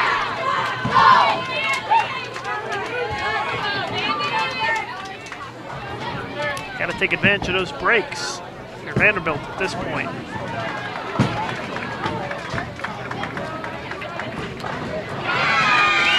live coverage of the bracket portion of this event takes place tomorrow morning, starting at 8:30 a.m. Eastern Time. Be sure to tune in.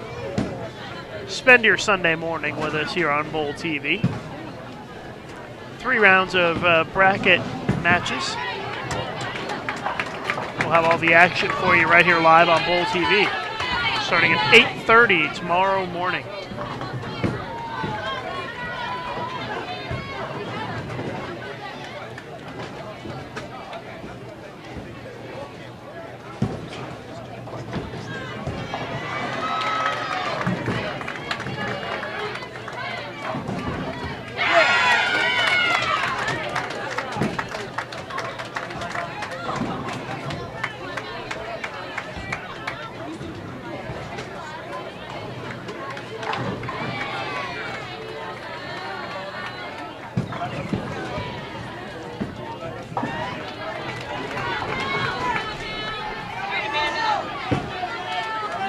FDU just putting on a heck of a performance here in this finale for the day. It's going to be a sweet evening for the Knights.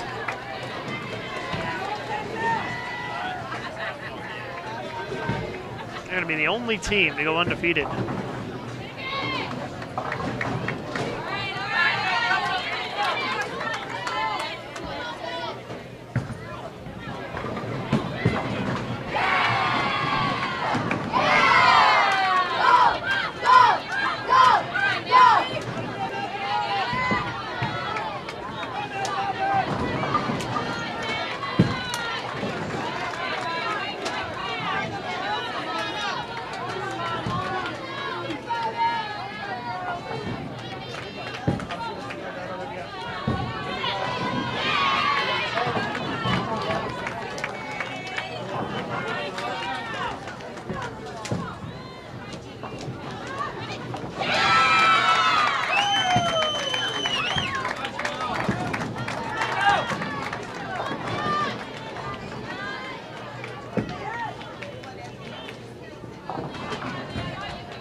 Vandy's put together some strikes and giving themselves a little hope here.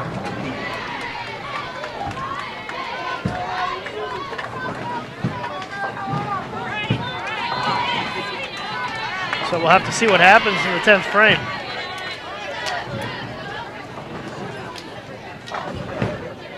Still seems to me like a bit of a long shot, but not impossible. Things like that happen right there. Missed 10 pin, you just don't know.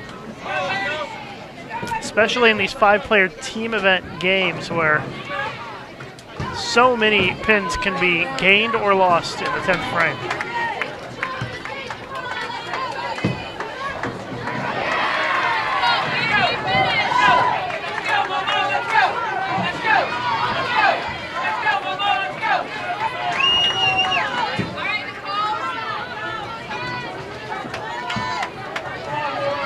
Still a 116-pin lead for FDU going into the 10th.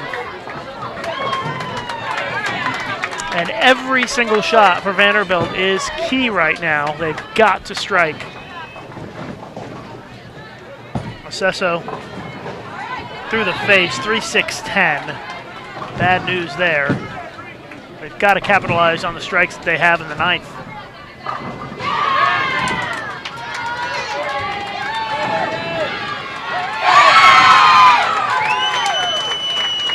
Lee Grant just followed and tweeted at me. Says, let's go Lady Jacks, watching here in Austin. Thanks, Lee, for tuning in. Sorry we haven't focused too much on the Stephen F. Austin match against New Jersey City. It's quite honestly not too competitive. But I hope you're enjoying watching it. Wow, that one just barely went down for Vandy for the spare. That would have been crippling had they not gotten that to fall. But it does go down. But Brown a chance to really start to seal this thing up if she can throw another strike here in the 10th for FDU. Because FDU can actually gain ground in the leadoff position. And I think this thing is just about out of reach the way things are going. As I would guess Brown will strike here. And she does. Great game by Brown. Going to be in the 240s. 248 with another strike.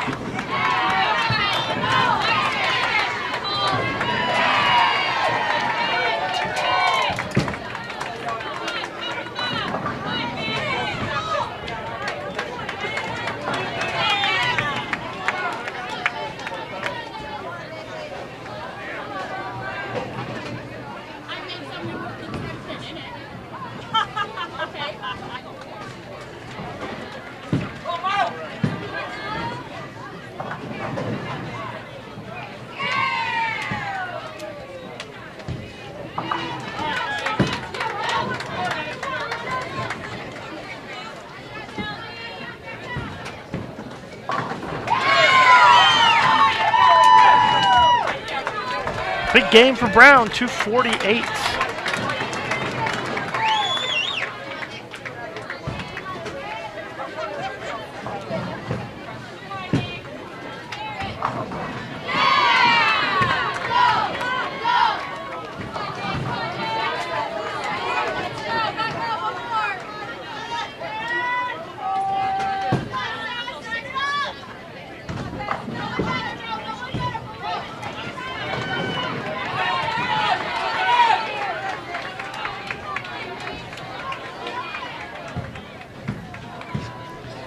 The standings are now updated. Apparently there was an error after the fourth match today, but it seems like everything's been worked out. Standings are now updated.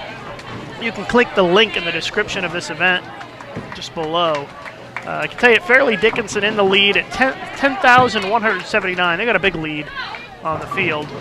It's only going to grow this game. Wisconsin-Whitewater in second, Vanderbilt in third, Maryland Eastern Shore in fourth. And again, Fairleigh Dickinson and Vanderbilt, the only two schools undefeated after 11 matches.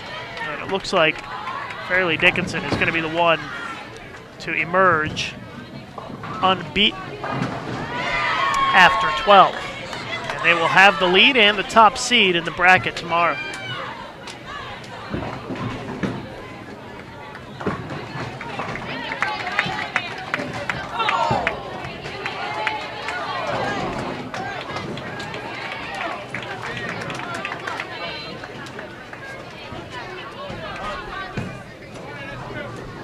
Open frame for FDU. We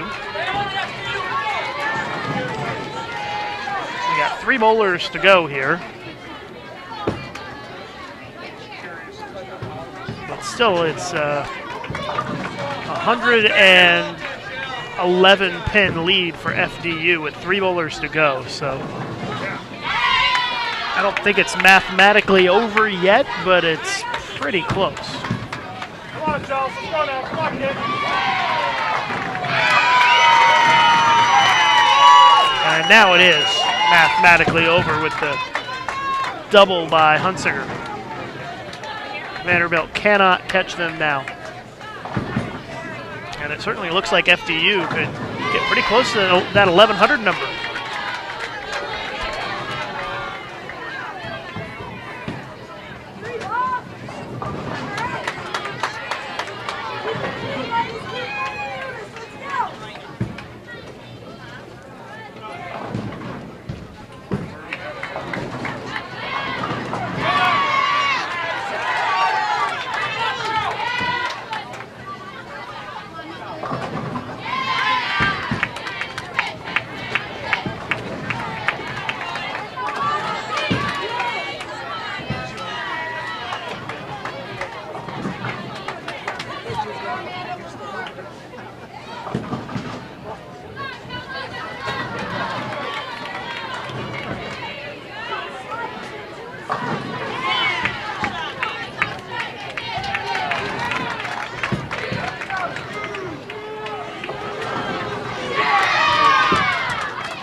Frame for Hannon for FDU and leaves the 2-8.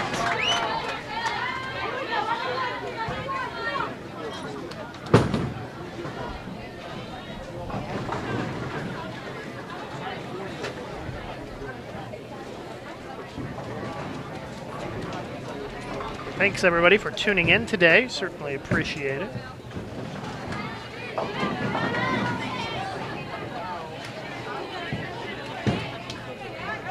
We'll be back on the air tomorrow morning at 8:30 a.m. Eastern Time with the bracket portion of the event.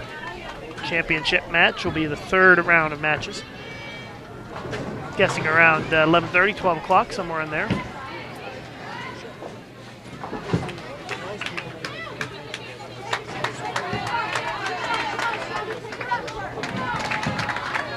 And our other match, Stephen F. Austin, going to be an easy win against New Jersey City. They are just about to enter the 10th frame in just a couple of minutes here.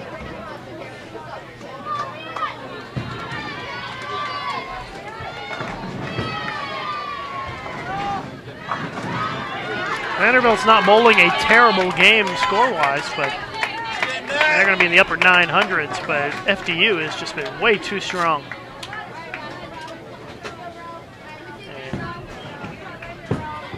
Wiesenfeld just needs a mark here to get FDU to 1,100, and she does. That just needs 7 pins on 2 shots to hit the 1,100 barrier. And FDU is going to be your top seed for the bracket tomorrow.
Final score, 11:02 for FDU. 995 for Vanderbilt. Pair of good scores. FDU ends up coming out on top by 107 pins. We will leave the stream running for you here so that those of you who want to watch Stephen F. Austin and New Jersey City close out that match can do so. But Stephen F. Austin might double up on New Jersey City in this match.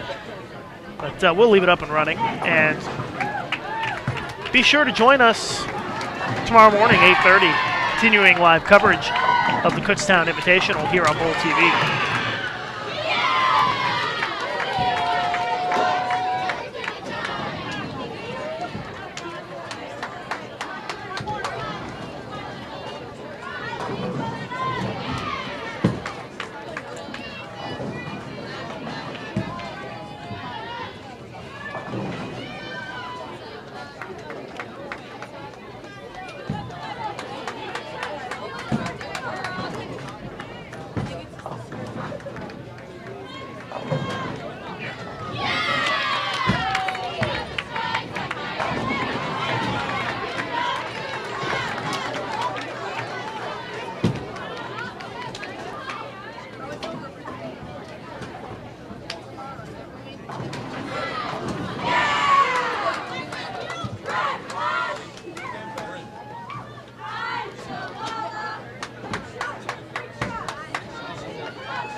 And that's going to do it for our coverage today.